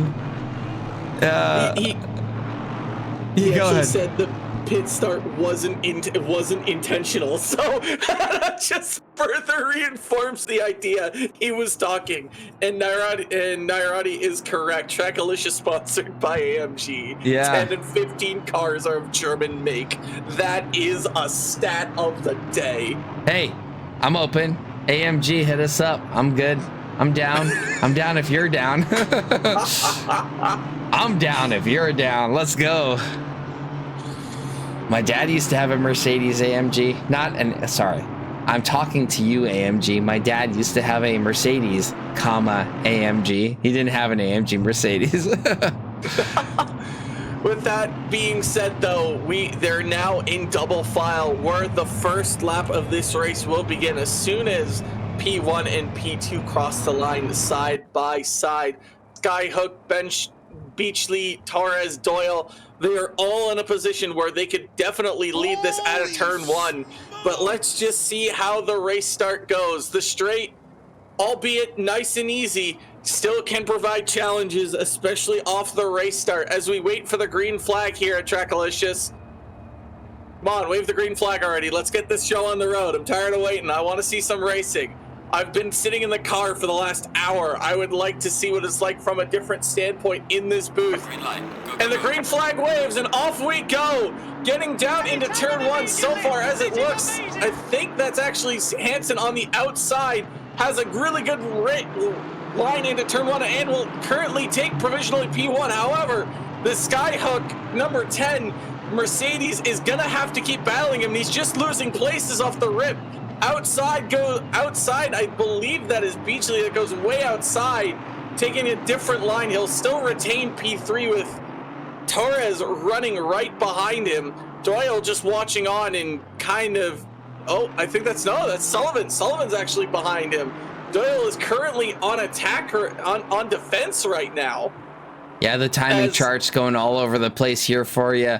And it is Sullivan in the P5 spot, I should say. I think it's P5, yeah. And the bright blue Mercedes there. Doyle, what kind of got off a little bit, but managed to get back relatively safely and still exploring the limits of the track in P7 as Yatanashi seems to have found some positions to get themselves up into P6. So phenomenal performance by these rookies of Yatanashi and Doyle, getting themselves up into 6 and 7 as my tongue gets tied. And I do want to take a second to thank one Big Lee Jacob Church. Thank you so much for the resub. You are an absolute legend.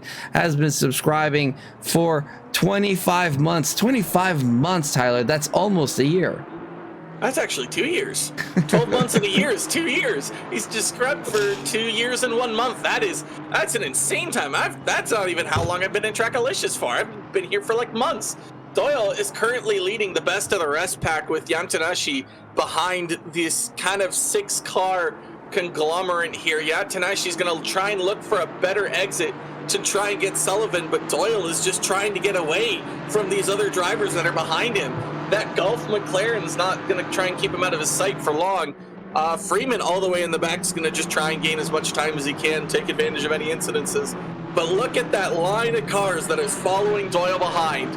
He has got to put his foot to the throttle and get away to try and catch up to his fellow rookie Jan Tadashi. As we're going to have a move down the inside of Ricardo, his blistering pace is just going to allow him these opportunities as he goes all the way up into P9, taking out a fellow rookie of Polygren. And his streak of trying to get up the grid continues. Can he do a second to last first challenge? He already gained a spot by Freeman going into the pits. He's now gained another one here as he continues his march up the grid order. His next task is the Golf McLaren, oh my goodness, what am I thinking of? Golf Mercedes of Winchester. And if I'm Winchester, I honestly just let him go. He's not your race. You know he's faster. Don't get involved in an incident with him if you know that he's faster than you.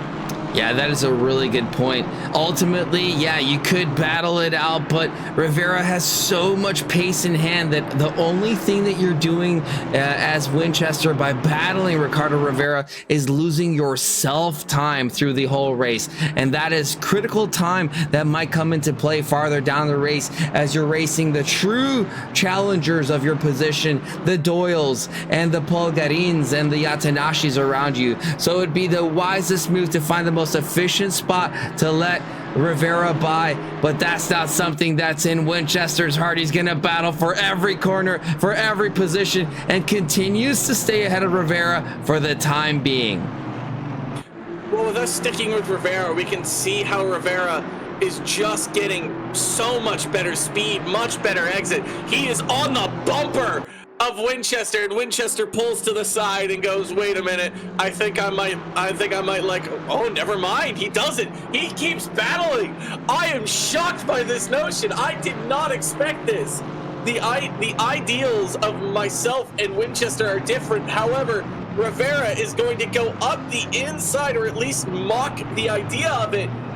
Great job by both drivers. Winchester giving him a ton of room. He kind of went a little deep. I don't know if that was intentional or not, but Rivera gains another place. Next up on the Rivera docket is the car number 11 of Doyle, a fellow rookie. And Doyle, despite driving with us in the rookie, has not met a fast pro like Rivera. Yeah, Doyle putting up a great performance in qualifying is now going to be under threat of the pro of Ricardo Rivera. Now a battle happening back here between George Elmer and Spady Budd. Equal machinery. The Mercedes is going back to back. Lovely machinery. Isn't that true, Mercedes AMG? As we continue to look for sponsorship here at Trackalicious with 1, 2, 3, 4, 5, 6, 7, 8 Mercedes AMG GT GT4s on track. Phenomenal cars, looking lovely from every single possible angle, upper, lower, under, inner, outer, as we do have the fantastic Simnut Voltron livery of Elmer, and Elmer is up into P12 position. Bud went a little bit wide there on the exit just before that straightaway, allowing Elmer just the freest of opportunities to take that position.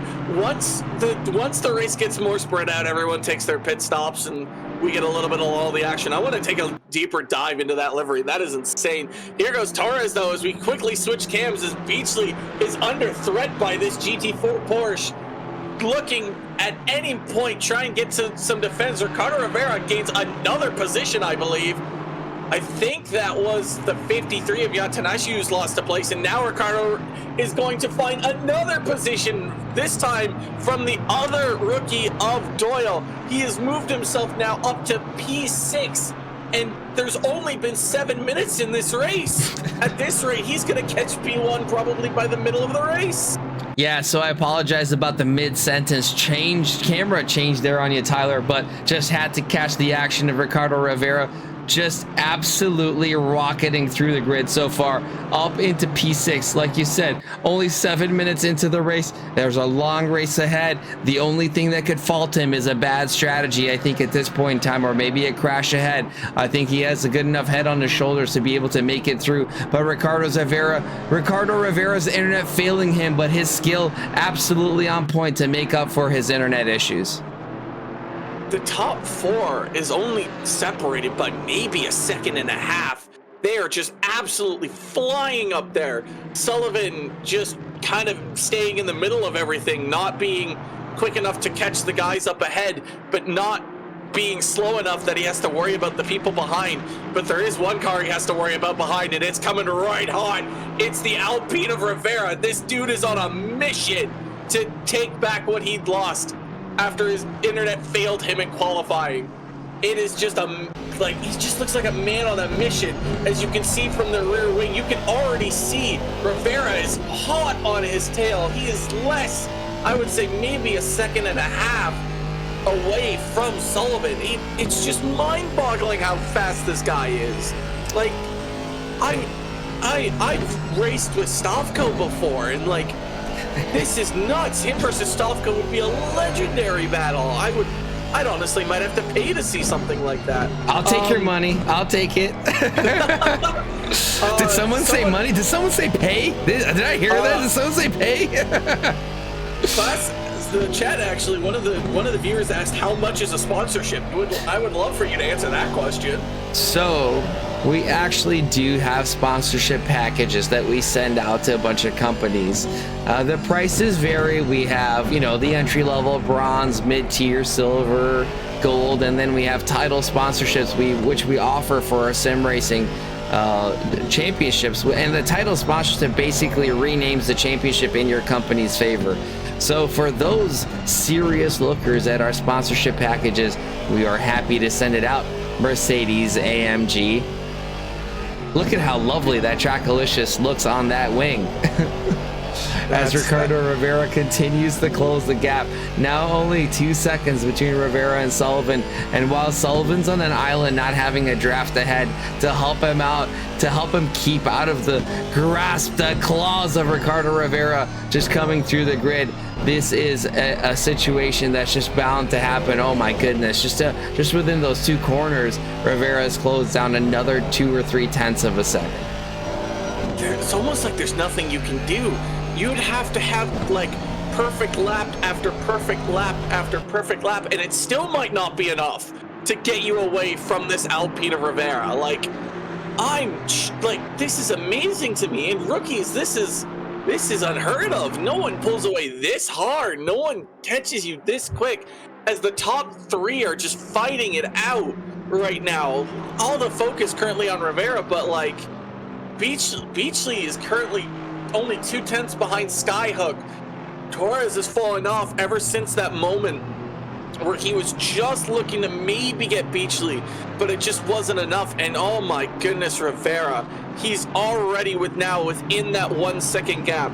If this were F1, we would have to worry about a DRS threat, but in GT cars, that is not going to be a threat. And as Nairati said, the top 3 fighting is going to play perfectly into Rivera's hands in the long run. Yeah, absolutely. And we are going to have a look at that in a second. To Class 11Q, I think that's maybe how you pronounce it. Send me an email at eric@trackalicious.com and tell us a little bit about your company and who you represent and what you do. And I'd be happy to put a proposal together for you, custom proposal. And hope to work with you in the future. Really looking forward to it. And in the meantime, we do have this incredible battle building up. And as you said, those top contenders of Hansen, Skyhook, Beachley, Torres are going to be looking in their mirrors fairly soon, as Ricardo Rivera has now come into in the reach, in the grasp of Scott Sullivan just up ahead. Sullivan recently exploring time and space and trying to portal himself into the next dimension off that curb. Fortunately, that Mercedes is pretty good at taking curves, but unfortunately, that is going to be a lot of gap gained by Ricardo Rivera. Mercedes suspension, phenomenal suspension, really eats up those curves really well. Isn't that right, AMG? As Rivera is just going to make this so easy, so clinical. Now, mind you, going into turn 1 might not be the best place to make an overtake due to how fast it is. You're probably better off getting in turn 2, but look at that overspeed. It's insane. Rivera, I close my eyes and Rivera will make this overtake with ease. Sure enough, ding dong, hello. It is all done and dusted, and Rivera's chances of a podium, maybe even a race win, just skyrocket with how fast he's getting up. And Winchester, I think, had a little bit of a moment back there as we were following Rivera. And, oh, speaking of which, there goes Freeman exploring the outer limits of the car there. What had happened here? Did he just... Is he busy just chatting again, paying attention to the stream, paying attention to all things but the track? We will find out as we're looking at the replay here, Tyler. Okay, so he's following behind. Oh, he just outbrakes himself. Oh, he just was following so closely behind. I'm pretty sure that was also another Mercedes AMG that, like, it's so tough there because, like, the braking marker, everyone kind of has a different braking marker when it comes to turn one. Like, again, comfort, confident. So I guess he was just following the back and just got kind of lost, didn't realize what the braking markers were, and just outbraked himself and sent him off. Now, he's not out of the woods. Now, he's not out of play yet. He can definitely still get the rookie of Bud there in the Mercedes AMG, but he definitely has to, he's got to work for it a little bit. So, I'm sure he can get there, but it'll have to be a little bit of work as, oh, I do believe we actually have a retirement. The car number 2 of Winchester is no longer in the server. Oh no, that's unfortunate. Looks like whatever was plaguing Rivera has gotten Winchester out of the equation. Now that's something Freeman will be looking forward to. Freeman has done practically everything he possibly can to put himself in the back foot and continuing to do so. Starting from the pits, exploring various grass fields here at Snetterton, mowing the lawn. And what a wonderful job he's done. Great striations in the grass there here at Snetterton, thanks to Alex Freeman. But 13th is definitely not the spot he's going to be looking for, and he's going to be looking to see what he could do through the rest of the race. That being said, Ramon Torres, another Puerto Rico e-racing club driver in the Porsche, now attacking Justin Beachley for that podium position. This is going to be something that's going to be playing into Ricardo Rivera's benefit as these two continue to battle. Bit of a mistake from Torres there, dropping him back, and Beachley having done a really good job in the past races of defending and being consistent in attacking positions as well. But so far, Alex Hansen looking fairly dominant and confident in that P1 spot. Skyhook not too far behind, also maintaining 0.8 seconds behind the Alex Hansen, and then Beachley and Torres. And then just in the background there, it is the one and only Ricardo Rivera coming in for some action. Yeah, Ricardo's just licking his chops right now. There's 2 different battles going on, one for that final podium position and one for the race win, all within 5/10 of one another. And Rivera's just like, please keep going. Make it a 4-way battle. Get some contact. Get a little bit of elbows out racing here. Let me get involved in this. He is 3.3 seconds away out of the last sector corner time that we have on this screen. And so far, it just looks like Beachley and Hansen for P1, Beachley for P3, are doing just enough in the straights to not allow the opportunity to pass in the corners. But you never know, anything can happen here. One small miss of the braking zone by even 25 meters can be enough to absolutely ruin your opportunity, as Torres is just gonna attempt to absolutely just stay on the diffuser of Beachley, trying to figure out what he had for lunch this afternoon. And to be honest with you, I honestly don't know what it could have been. Maybe it could have been tacos, maybe it could have been a burger. But currently, as it stands right now, Freeman has actually gone into the pits. Now, is that to do his pit stop, or is that to do his retirement like Winchester did? Hopefully not. Hopefully Alex, I've teamed with Alex before. He's persevered through other stuff before, so I'm hoping it's just a pit stop to kind of get himself lined up and get maybe reevaluate or reset his tire pressures or whatever it is to get better advantages through the rest of the race. You know, we're not even halfway through, as 25 minutes being the halfway mark, and we can already tell Ricardo Rivera only 2.9 seconds behind his teammate of Ramon Juan Torres here, the other Puerto Rico e-racing club driver, constantly pressuring Justin Beachley. A couple of questions in chat here. Does anyone happen to have Toto's email? Unfortunately, Mitch, I was about to grab his card, but it happened to fall off the table when he was banging on it, so I missed it. Class 11Q, email sent. Sure, it'll be a company that you know pretty well. I look forward to reading the email, and I'll do my best to get back to you tonight. Thank you so much. Really look forward to the opportunity of working with you. And One Bigley, welcome. Why aren't you racing tonight, Jacob? I don't know if you were in this series before or not, but I always want you to be in every series.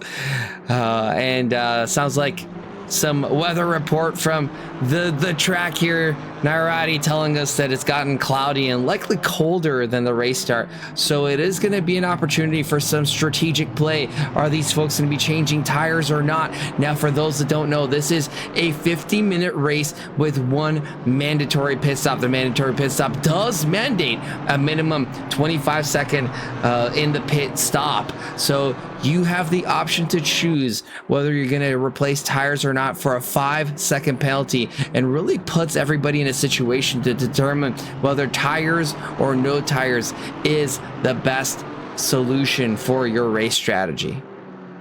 Hansen actually went a little bit wide there, allowing the opportunity to skyhook. But so far, I think Hansen's done just enough. Getting so close, they're getting so tight. It might actually come down to the bomb depending on if Skyhook gets the exit here and gets the slip. He is close enough for the slipstream effect. He's within 3/10. As down we go, this is for the race lead, albeit early on. Can Skyhook get enough of a slipstream where he can at least fake a move and get Hansen to bite? And so far, it doesn't look like it'll be enough. Skyhook will hold on to P2, and Hansen will hold on to the lead just for now. As that Mercedes of Beachley getting shaky. Torres is losing gain on him, and Rivera is also right behind his teammate. Now, this is a question I want to ask you. If you know your teammate is faster behind, but you're ahead, do you swap cars in an effort to give Rivera his opportunity, or are you going to fight Rivera to the bitter end here as we have, this might actually be close. Hold on, let's stay with this here. He's looking, he's trying to get the slipstream, he's trying to force Hansen into a mistake here, but Hansen's not giving him anything. He's not giving him the slightest bit of where he might go, where he might send this here. And Skyhook's got to be getting frustrated here. It's been 20 minutes into this race. He's been behind Hansen this entire time, and I can only imagine the frustrations that Skyhook is getting right now. Yeah, it's going to be an impressive battle once they get even closer. Already an impressive battle, but we've said it many a times before, the straight line speed of the McLaren just untouchable. Well, untouchable maybe in the sim, but probably that Mercedes having incredible straight line speed in real life. Isn't that right, AMG? Trying to do all of the possible things we could do to get a sponsorship from Mercedes, one of the best brands in the world. I'm gonna have to start thinking of some now too, because I'm oh my goodness gracious, that is the car of 44 Palgren just exploring the grass in the background. I saw that there for a minute. I'm like, wait a minute, did he just cut the entire? Oh my gosh, what is he doing over there? Well, Tyler, I don't know if you know this, but the Mercedes, an incredible on-road car, but having incredible off-road capabilities as well, and that is what Alejandro Polgarin is showing us, is that the prowess of the Mercedes, both on and off the track. Isn't that right, AMG? Oh, he's just testing the lawnmower capabilities of it, I think. He's just pulled a Valtteri Bottas to test the lawnmower effects.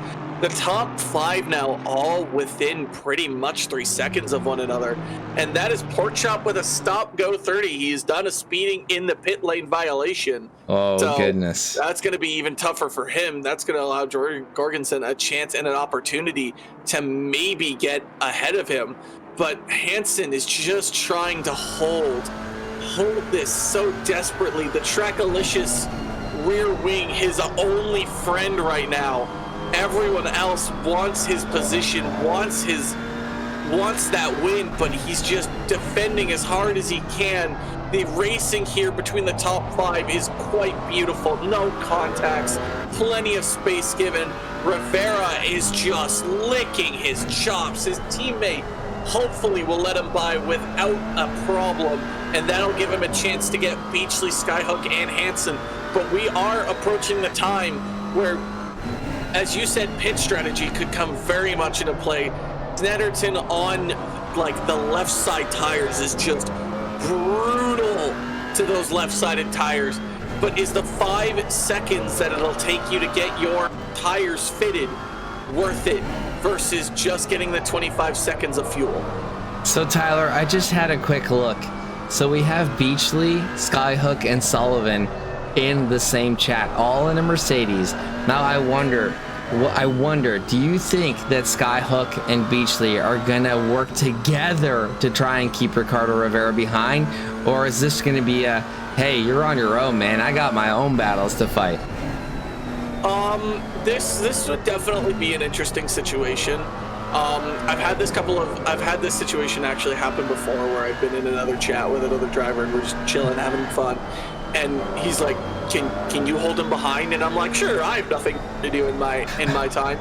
But this is for a podium. This is for position. Like, I could not imagine the thought of being like, yeah, hey, I'll hold him up for you just so you can get P2 and P3. Yeah, no, absolutely not. We have Beachley going into the pits. I saw that from the rear wing. He is going right in, and so is Rivera. Rivera is also attempting the undercut here. But my question is, are they going for tires or are they just going for fuel? We will find out. We are going to be given the pit times here with our pit wall. Sorry, not with our pit wall, with our ACC TV program running. So the real question is, who has the better pit stop? I'm very curious to see if Beachley or Rivera come out up front. Now, if Rivera just absolutely nailed the pit stop, this is going to be absolutely critical for him to overtake Beachley, as we see George Elmer just coming in the background. Alejandro Pulgarin coming into a very unfortunate stop. I would guess that he missed his pit stop there, but Rivera getting up ahead and Beachley losing out, unfortunately. Rivera absolutely nails the pit entry and gets the pit done just ahead of Beachley, and that, ladies and gentlemen, is why you practice your pit stops. Ricardo Rivera, the esports driver, absolutely nailing it and getting a free position out of it.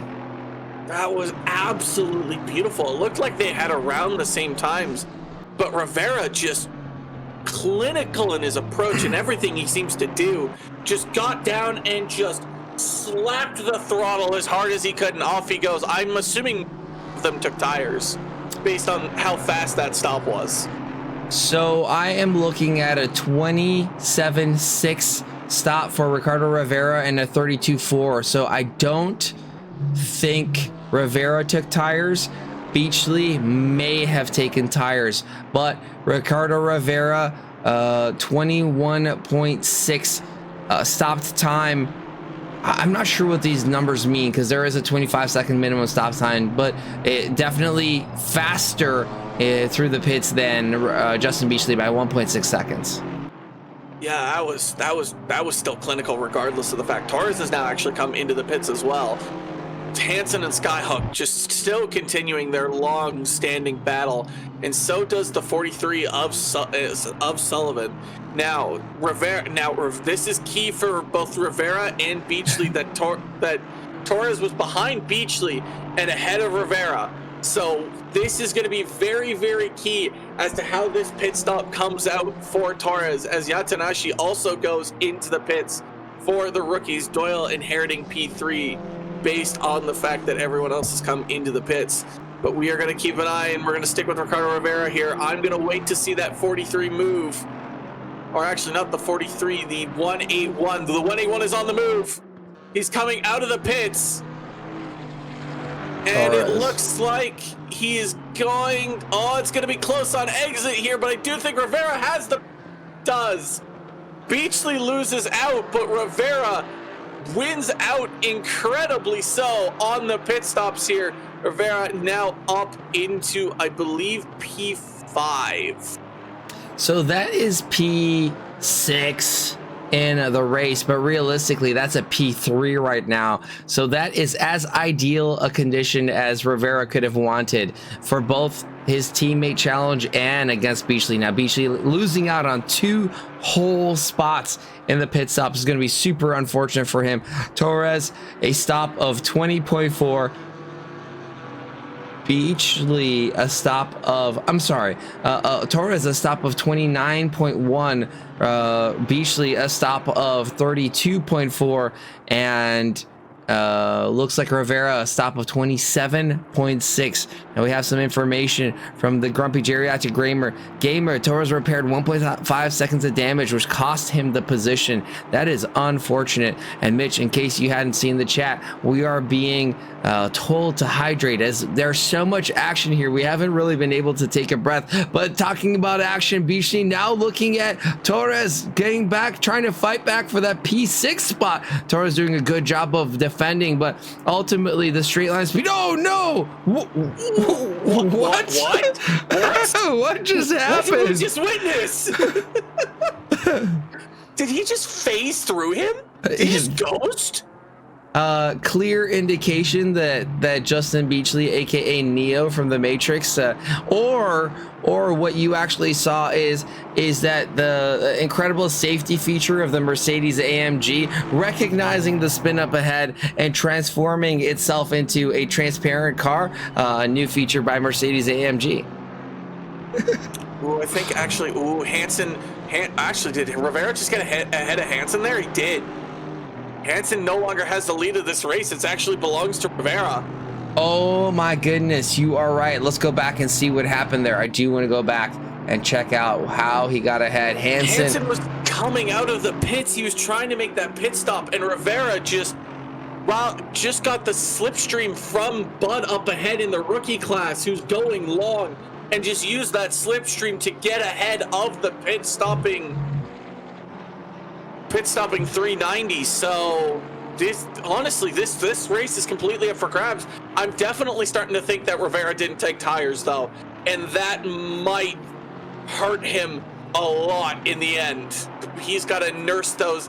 The problem is that he's pushed so hard, but by the time the end of the race comes, those tires are going to be in absolute shreds. And yeah, I agree. 1.5 seconds of damage. Why even repair that? It's not gonna. There's no gain to that whatsoever. Yeah, I'm almost certain that that's just a forgetting to set it. And unfortunately, those are the mistakes that you make in racing, right? Sometimes you win some, sometimes you lose some, and these little things. You look at Ricardo Rivera having the 27.6 pit stop, and the others. I'm almost certain you're right in that.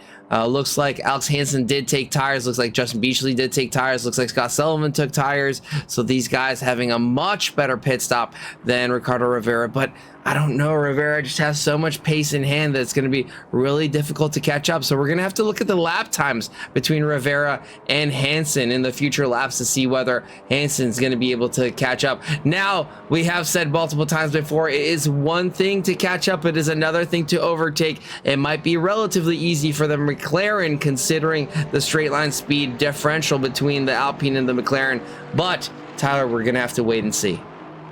It's definitely going to be a battle, and you should definitely stay tuned for the next 19 minutes and 25 seconds plus longer, depending on what time they cross the line and all the final laps.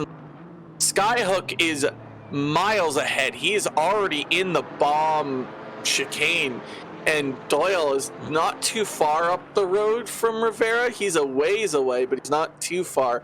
However, Skyhook just has almost an unfathomable lead. Like, he is so far away from... How did he get so far away? He was stuck behind the 390 of Hansen for so long, and now he looks like he's miles out of the competition. Yeah. This is what's really going to be interesting. And it looks like Skyhook in the pits now. This is where the action gets super interesting. Is he going to take tires? Is he not? Is Rivera going to be able to come around and get that move done? Rivera heading into the bomb chicane now. This is where the fingers start to get tight. This is where things start to get crazy. Rivera now just heading into the apexes as Doyle inherits the lead of the race due to he has not pit yet. That is an exceptional work of both tires and fuel. We are waiting to see when that Mercedes drops, and if the Mercedes drops and Rivera is nowhere close. He's going to be coming down the straight now, but Skyhook has already passed the pit limiter, and off he goes. Rivera will not gain anything, but he is effectively P3, but he has got Hansen, Beachley, and Torres behind him, possibly on fresh rubber. Rivera's going to have to do a mind-boggling job to try and get ahead, and I don't think Skyhook took tires either. That was a really fast pit stop. Wow, this is amazing. Looks like Rod Skyhook doing a phenomenal job of getting a great gap between himself and Ricardo Rivera. Now, when I say a great gap, we're talking about 5 seconds. 5 seconds, a huge deal in racing. But I don't know when it comes to Ricardo Rivera, having made up so many positions in only 30 minutes of the race, 20 minutes or 17 minutes. Let's not give too much time. 17 minutes is going to be a long time for Rod Skyhook, aka Mason Prochowski, to try and maintain an optimal time for as many laps as possible. He's going to have to be millimeter perfect, and that's some metric units for you there, Tyler. It's that he's gonna have to make no mistakes, no curb, no grass, no nothing. He can't make the slightest of errors, or Rivera is absolutely going to take advantage of that. Rivera actually now is actually facing some pressure from Hansen. Hansen has been gaining on him, at least from what I can see from these sector times. Are the tires starting to fall off for Rivera? He's been pushing consistently, as that is the 224 of Bud pulled over, spud out as Skyhook goes wide, as Bud looks like he's gonna attempt to regain. Doyle in the pits now, getting either fuel, tires taken off, something. He's done with whatever the heck he is going. Depending on if he drops right now, he still might be ahead of Beachley and Torres. Yeah, looks like that's not gonna happen, I don't think.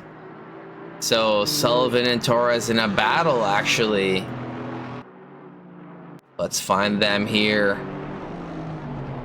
Some of those styrofoam boards have seen better days, but no scratches on the face of that Mercedes because of the excellent engineering that gets done on these AMG Mercedes GT4s. Torres and Sullivan are having an absolute battle there. Same with Yatanashi and Elmer. The rookie versus the pro as they're getting ready to head down into turn 2 right now. But we stay along with Beachley right now, who's just kind of hoping that something happens, but we will take a look at the battle between Elmer and Yatanashi. Yatanashi's second, currently in. Oh, Skyhook's off! Oh, I'm sorry. We have to go back. Okay. Oh, what happened? What happened to Skyhook? Did he hit a curb? Did he miss a braking zone? Did he just go wide and hit the throttle? What has he done to do this? Oh, so far nothing seems to be wrong. He takes that fine. Does he? Oh, he just drifts a little bit. He goes wide, and then he accelerates off the curb and spins. No! Oh. It's all gone up in flames for Skyhook. He's sitting P4, his tires roasting to all the holy matrimony it can find. His hope of a podium and a race win has just slipped away. He's bended, and Rivera is currently completing the last to first challenge, but Hansen is going to try and do his best to not let that happen. The only thing I could say about that is that was some incredible drifting by the AMG Mercedes GT4. Fantastic control and balance, even off track. Elmer has gotten by Tanashi while we were focused on that situation unfolding. And that's actually a tight four-way battle between Elmer, Yatanashi, Doyle, and Pollegren back there. But that my heart hurts there for Skyhook. He was doing fine, and as you said, he needed to be millimeter perfect, and there he just stops for half a second, and that's all it takes for his race win and podium to go up in flames. Yeah, it's unfortunate, but it's not the end of the race yet. There's still 13 minutes. He's only 1.5 seconds behind Beachley, and while the top step is well out of reach at this point in time, we never know. You just never know what's going to happen. Someone could have forgotten fuel. Someone could get into tire problems. Someone could get into a crash or a situation. If Alex Hansen manages to catch up with Rivera, that might give these two the opportunity to chase and really do something up top. Now, Beachley has looked pretty solid, pretty consistent. Skyhook, incredible pace. One mistake, literally one mistake is all it took, and dropped him down into P4. But the opportunity is still there. The race is not over yet. Alex Hansen only 0.8 seconds behind Ricardo Rivera. And while the McLaren's relatively small, not nearly as small as that Alpine, and looking menacing right behind that fantastic little car, Ricardo Rivera just squeezing every single bit of performance out of that machine and doing a fantastic job at that. It's marvelous to see. Like the inside of the car just looks like a Frankenstein absolute nightmare, but man, can the driver of Rivera just get every little bit out of that car and then some. Could you imagine if Hansen and Rivera come into contact and Beachley inherits the win? That would actually just be the cherry on top of just an incredible race. We've sadly lost 4. I think we lost Bud in the process. I think he was actually the one that took out the pit board barrier. And we need to apparently hydrate again, because we haven't hydrated enough. It is definitely a challenge when we're doing these exciting races. You have back-to-back action and just incredible performance by these drivers, and this is what I love about it, right? That's why I try to thank the drivers as much as possible, because they put in so much work. 115 laps from Alex Hansen to really bring the competition to Ricardo Rivera within a second of each other. Hansen's definitely going to be looking to try and take an advantage wherever he can. That McLaren having incredible straight line speed, catching up to that Alpine in every straight that they could look at. Now Rivera squeezing a lot more performance out of the corners, but that's not going to hold Hansen back. Hansen's going to continue to attack, and he's going to have to be careful. He's going to have to do smart calculated moves to really take advantage of the straight line speed of that McLaren, because Beachley looming in the background. Like I said, it's not that I wish any contact upon anybody, but if there is a mistake that is made, if there is an issue that comes up, if there's any error, Beachley only 4.5 seconds behind, and will be very happy to inherit that P1 position should that happen. Hansen, my goodness, looking closer than ever, even closer than before, and is going into some of the complex section of Snetterton here as they go into P2. He's taken a different line to Torres. He actually went a little bit deeper, and I think he's trying to get the speed on exit, try and use the straight line speed of that McLaren. He's got, if he can stick where he is right now with Rivera through this technical sector 2 section, and maybe get closer in the bomb, he might have a chance to get him down the pit straight. He might even have a chance to get him in the bomb now if he can stick through. Rivera needs to get something out of that Alpine. He needs to find a little bit more extra, but Hansen needs to be careful. That line of trying to get the straight line speed of that McLaren next to that Alpine is a very fine line, as you saw by Skyhook earlier. The slightest mistake will ruin your race, as Rivera looks like he got a much better exit. That McLaren bouncing through the corner, running out of almost room there, but that's going to allow Rivera to at least be safe through going into the bomb area. But can he be safe enough through the pit straight? That'll be the next opportunity. Oh my goodness, Hansen's going all over the road. He's running out of time, precious seconds as the clock ticks away, as Rivera tries to drive away more and more. Hansen's going, come on, one mistake where I can get you down the straight. I don't think we're going to be seeing a mistake from Rivera, to be honest with you. If I'm in this race, what I would want to do is coach Hansen to say, don't overdrive it. Just focus, right? Just try to hit your braking points. It seems like your car is faster. You are continually catching up to him. Just relax a little bit and you will be able to get him on the straights. You do have the straight line advantage, which is huge. So all you have to do is not lose it in the corners. And while these two are still relatively close, a battle brewing between these three, Austin Doyle, Mariko Yatanashi, and Alejandro Pulgarin. While it's in the back of the grid, this is a battle of the rookies here, battle of the amateurs, and these guys so close, and that Mercedes getting a fantastic exit, threatening that Aston Martin. The Mercedes sounding absolutely wonderful and threatening, like a Spitfire coming down in the fields in England here. That I was hoping that Mercedes would go side by side with that.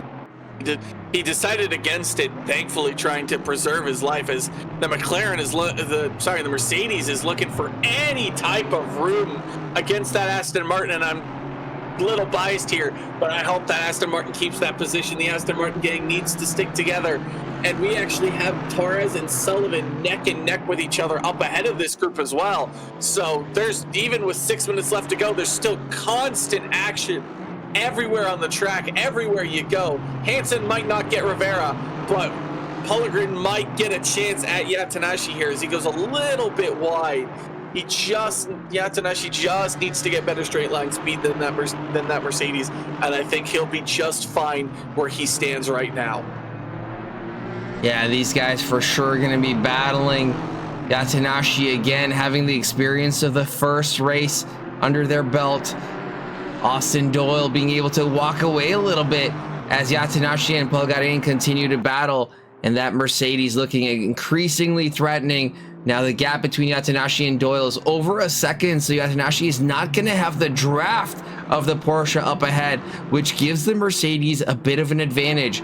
Oh, speaking of advantages, Austin Doyle does make a mistake, and is it back in the grasp of the two GTs behind? My goodness, side by side through the multiple apex corner.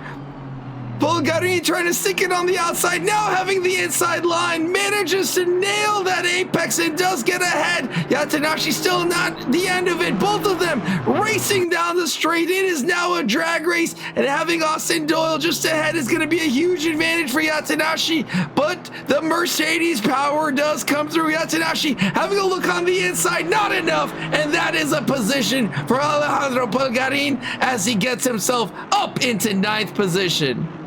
Pulgarin taking full advantage of the fact that Yatanashi would have had to slow down a little bit just to avoid hitting Doyle as he was coming back on the track from a previous spin after the bomb. And as we're getting information, Torres is struggling with his tires right now. Hansen doing everything that he can up ahead to try and get Rivera, but so far it's not doing any good. His time is running out. Torres doing his best to try and keep this top 5 position away from Sullivan. And my goodness, could this have been both? This could have been an exciting race, and it still is. Sullivan's just trying so desperately, trying to find a place on Torres where he can get him out of the corner and down the straight here. Can he find it? Can he look? Can he smell it? It's there. He knows it, but he has to be patient. There's still 4 minutes left. There's still at least 3 laps left in this race, as Sullivan's gonna get the draft. He's lining up the move. He's ready to make it. He's ready to pounce. Can he hold on? Can Ramon Torres hold this position? It's looking likely, but if he's struggling, every braking zone, every little movement is just going to be magnified times a million There's 3 minutes and 30 seconds left. Anything can happen right now. Yeah, and have we talked about how lovely that Mercedes sounds? Phenomenal performance, and yeah, huge challenge by Ramon Torres as Ramon's little Cayman up ahead looking tiny compared to the monstrous Mercedes attacking from behind, very threatening. I kind of want to go in here and really get the symphony of sounds from the Mercedes here, the lovely sounding AMG GT4 threatening the likes of the Porsche just up ahead. And he does have a bit of time, Scott Sullivan, but he's gonna have to be very precise in the following laps to try and gain as much time as possible and potentially a position in the closing minutes of this race. Yup, he's definitely trying, but as the clock is running out, the clock is ticking on him. I wouldn't say, oh my goodness, a save by Sullivan there. Keeps him in this fight, but that could have been disastrous. The top 5 would have slipped out of his grasp, but an amazing save there keeps him in this fight. It loses him a little bit of time, but it still keeps him here as he tries to get a better exit than Torres. Torres going a little bit into the grass, not by much. Sullivan follows suit, and we get right on board with what the driver can see. The time is running low on this chance. There'll be at least 2 more laps left to go. So Sullivan, my advice to you, just keep doing what you're doing. Eventually Torres will have to make a mistake. Those tires are absolutely shredded as, oh my gosh, Torres is struggling for grip here. This gives Sullivan the opportunity, maybe, just maybe, he can get it. But it's slowly slipping away as the seconds tick by, down and down as Sullivan goes wide. I actually think that might ruin his opportunity here. Yeah, Sullivan almost skyhooked himself. Oh my goodness, that is a scary moment. As we were saying, Sullivan almost skyhooked himself and wrapped that Mercedes around, but the fantastic traction control of the Mercedes keeping Sullivan alive as we are on board with Ramon Torres's wing as Sullivan continues to be threatening. We're looking at the grid, a couple of other battles pretty close. Alex Hansen still in the window, not quite there. Alex Freeman looking at Mariko Yatanashi, but this being the battle that is one to pay attention to. Now, that being said, it does look like Freeman is coming up into Yatanashi. Freeman having had an adventure of his own, having started from the pits and pitted early. Beyond that, is going to be looking to try and redeem anything possible and try to get not last place in this race. Well, he wouldn't necessarily be last. We've had 4 DNFs.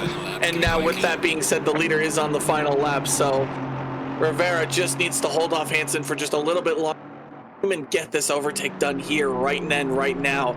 It looks like he might be going for it. He's on the off angle. But nope, he's just going to slide in behind Yatanashi and just hold on for one more lap. He knows he can get him. He's been catching up this entire time. And just there's time running out on all the battles that we have here. Hansen against Rivera, Sullivan against Torres, and now Freeman against Yatanashi. The times are running out for these drivers. If there's a chance, you gotta make it, but don't be reckless about it. Absolutely, and this is the time where people are going to be a little bit more whatever the opposite of risk averse is, more risky in their maneuvers, considering it is the closing lap of the race. So they're really going to look to send it. Now, Freeman, relatively safe driver. I've watched him drive before, but hey, everybody makes mistakes, and hopefully this is not one of those situations where that happens. Alex is going to hope for a mistake from Yatanashi up ahead to try and gain the advantage and try and gain the position, as he does go off a little bit, and that's going to slow him down. That being said, I do want to pay back attention to the front of the race here. Looks like Alex Hansen has dropped back a little bit and just doesn't seem to be quite in the striking range, as there are only a couple of corners left as they go through the large sweep of Coram as they try to find themselves in an optimal angle towards the entry the apex and the final exit of Murray's Corner onto the straight at Snetterton. And that, ladies and gentlemen, is a P last effectively all the way into P1 position for your Ricardo Rivera of the Puerto Rico E-Racing Club. And that is a phenomenal performance by Ricardo Rivera, and also at that by Alex Hansen. The practice did pay off. You gotta feel for Skyhook here. As we quickly turn to Freeman and Yatanashi, you're gonna battle to the very end to get this position as Torres holds on against Sullivan.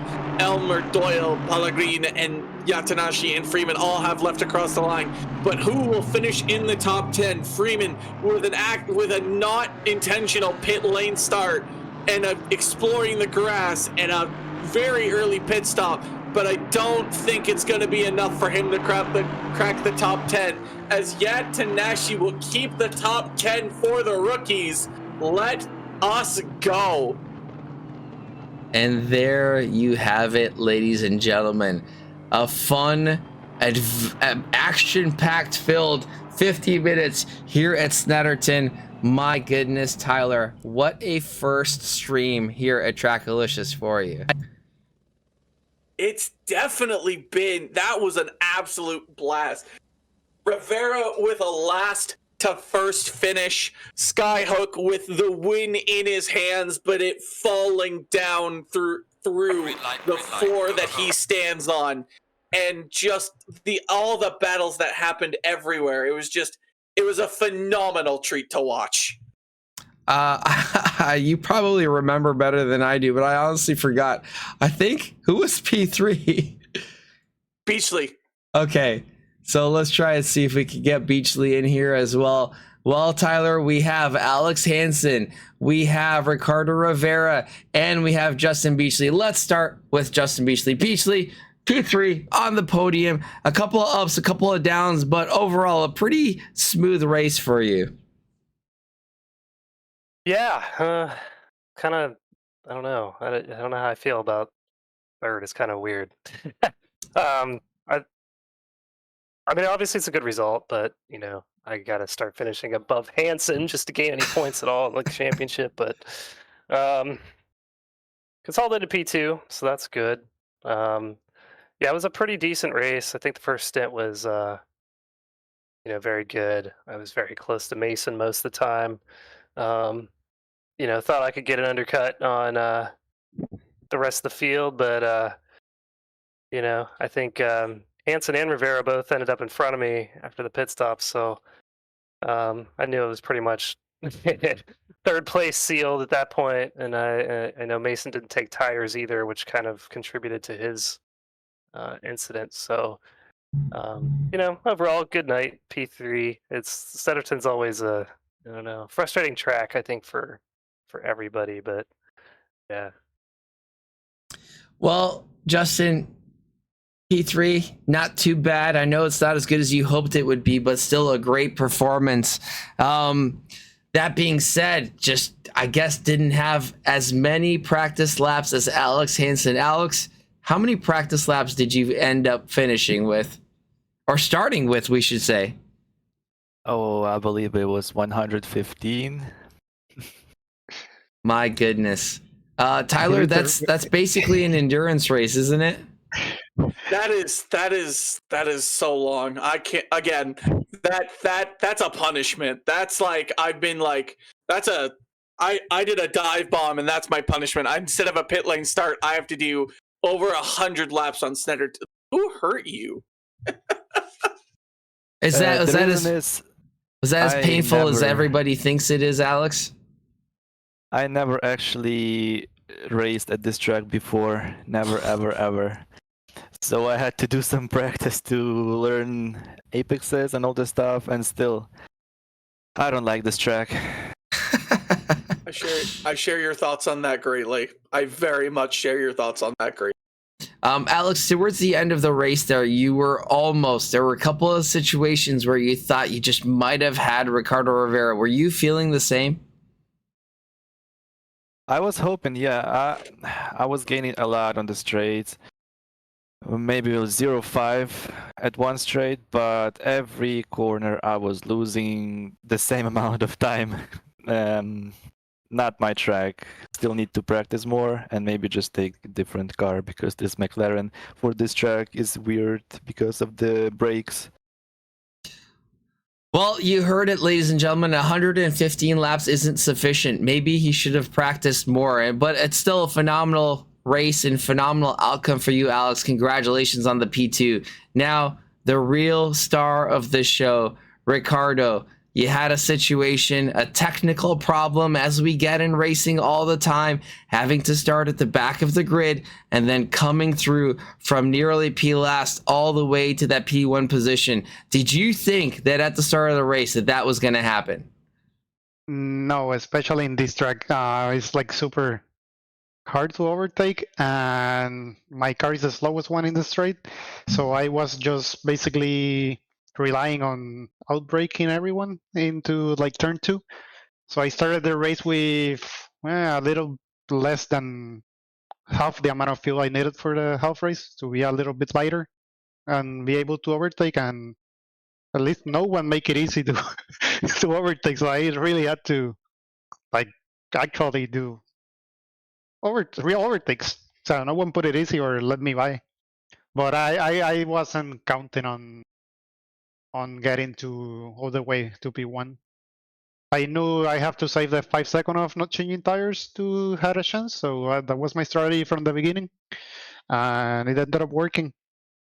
Well, I think the one place where we were really curious whether it was going to work or not was your the Rod Skyhook situation. Rod had quite a bit of a lead, and by the time he had made that mistake, he was 4.4 seconds with 17 minutes left in the race. It was going to be a really great battle to the finish, but unfortunately, Skyhook, aka Mason Prochowski, not taking tires and that getting the better of him. So that being said, your consistency, your pace, your just draw skill was phenomenal today. We've seen it in the past, and you did a great job. Congratulations. Another P1 under the belt for Ricardo Rivera. Tyler, any questions for anyone in here? Yeah, actually for Ricardo, if Skyhook hadn't have spun, do you think you would have been confident that you would have been able to get the race win from him, or do you think you would have been able to take it? I was gaining like almost half a second per lap, so I was counting on catching him, but I knew that if I catch him, I needed to do the overtake as quick as possible, because then Hansen will join the two of us, and with new tires, he will just take in both of us by the time we were gonna lose fighting each other.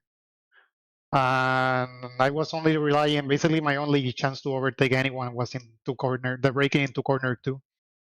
Or corner 4, that is a hard braking. Everywhere else, I didn't have any chance. Like all the cars have more acceleration and a lot more top speed than my car. So it will have been quite more interesting. I actually wouldn't.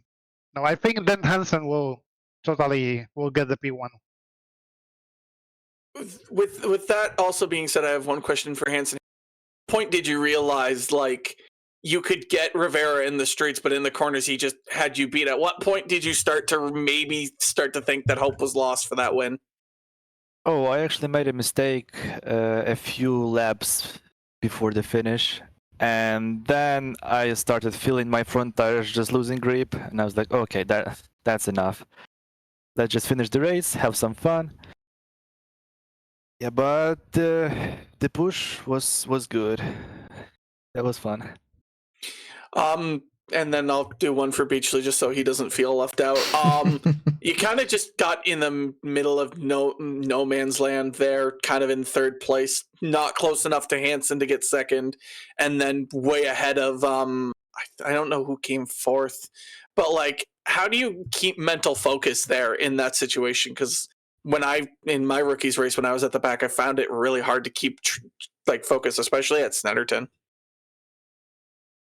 Yeah, it really was. I know it's a situation I found myself a lot in the past, at least in previous seasons, when I'm not competing for like wins and stuff. So it's not a situation I'm unfamiliar with, but I think it's just the fact that it's Snetterton, and the smallest mistake gets like multiplied by a lot. And to be completely honest, my girlfriend's making chicken soup right now, and I'm getting distracted by that. That kind of compounded that, but all in all, it's always good to be on the podium. So I laugh at your comment, Beachley, because I made the mistake, and I'm going to show this on stream for you to be able to see later. But I have pad thai sitting at my desk and just harassing my senses, not harassing, but tickling my nose and just saying, eat me for almost 2.5 hours. I've been just drooling over this pad thai, waiting for it to be eaten. For those who are planning on getting into commentary, don't put delicious food near you when you're commentating, because it is extremely difficult to accomplish without actually digging in. As long as she's not spoon feeding you in the braking zones, I think okay. As long as she's spoon feeding you in the straight, I mean, I did get some samples during practice tonight, so nice. That was nice. Congratulations to all three of you, though. That was an exciting drive, and I honestly can't wait to see what next week holds at Misano. Oh, that's another track.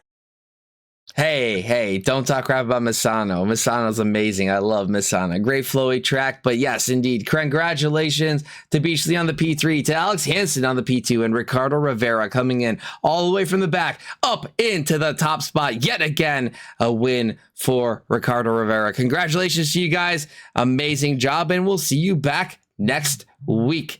With that being said, Tyler, thank you so much for joining me on this stream. It was a pleasure having you, and super fun stream. And that being said, let's look for a raid here. I already got one set up. We're going to go check out Drew Swank now. Yeah, he's doing iRacing, and I know some of you ACC people are super sensitive about that situation. But Drew, pretty cool dude. Good iRacing driver. I think like a 4K iRacing driver. Super fast. Go say what's up from Trackalicious, and we'll see you next week. I'm Eric Lukassian, joined by Kuja Terekov earlier, and by Tyler Morgan helping me close out the stream. Wherever you are, good morning, good afternoon, good evening, good night, and hope you have a great day. See you next week. Bye.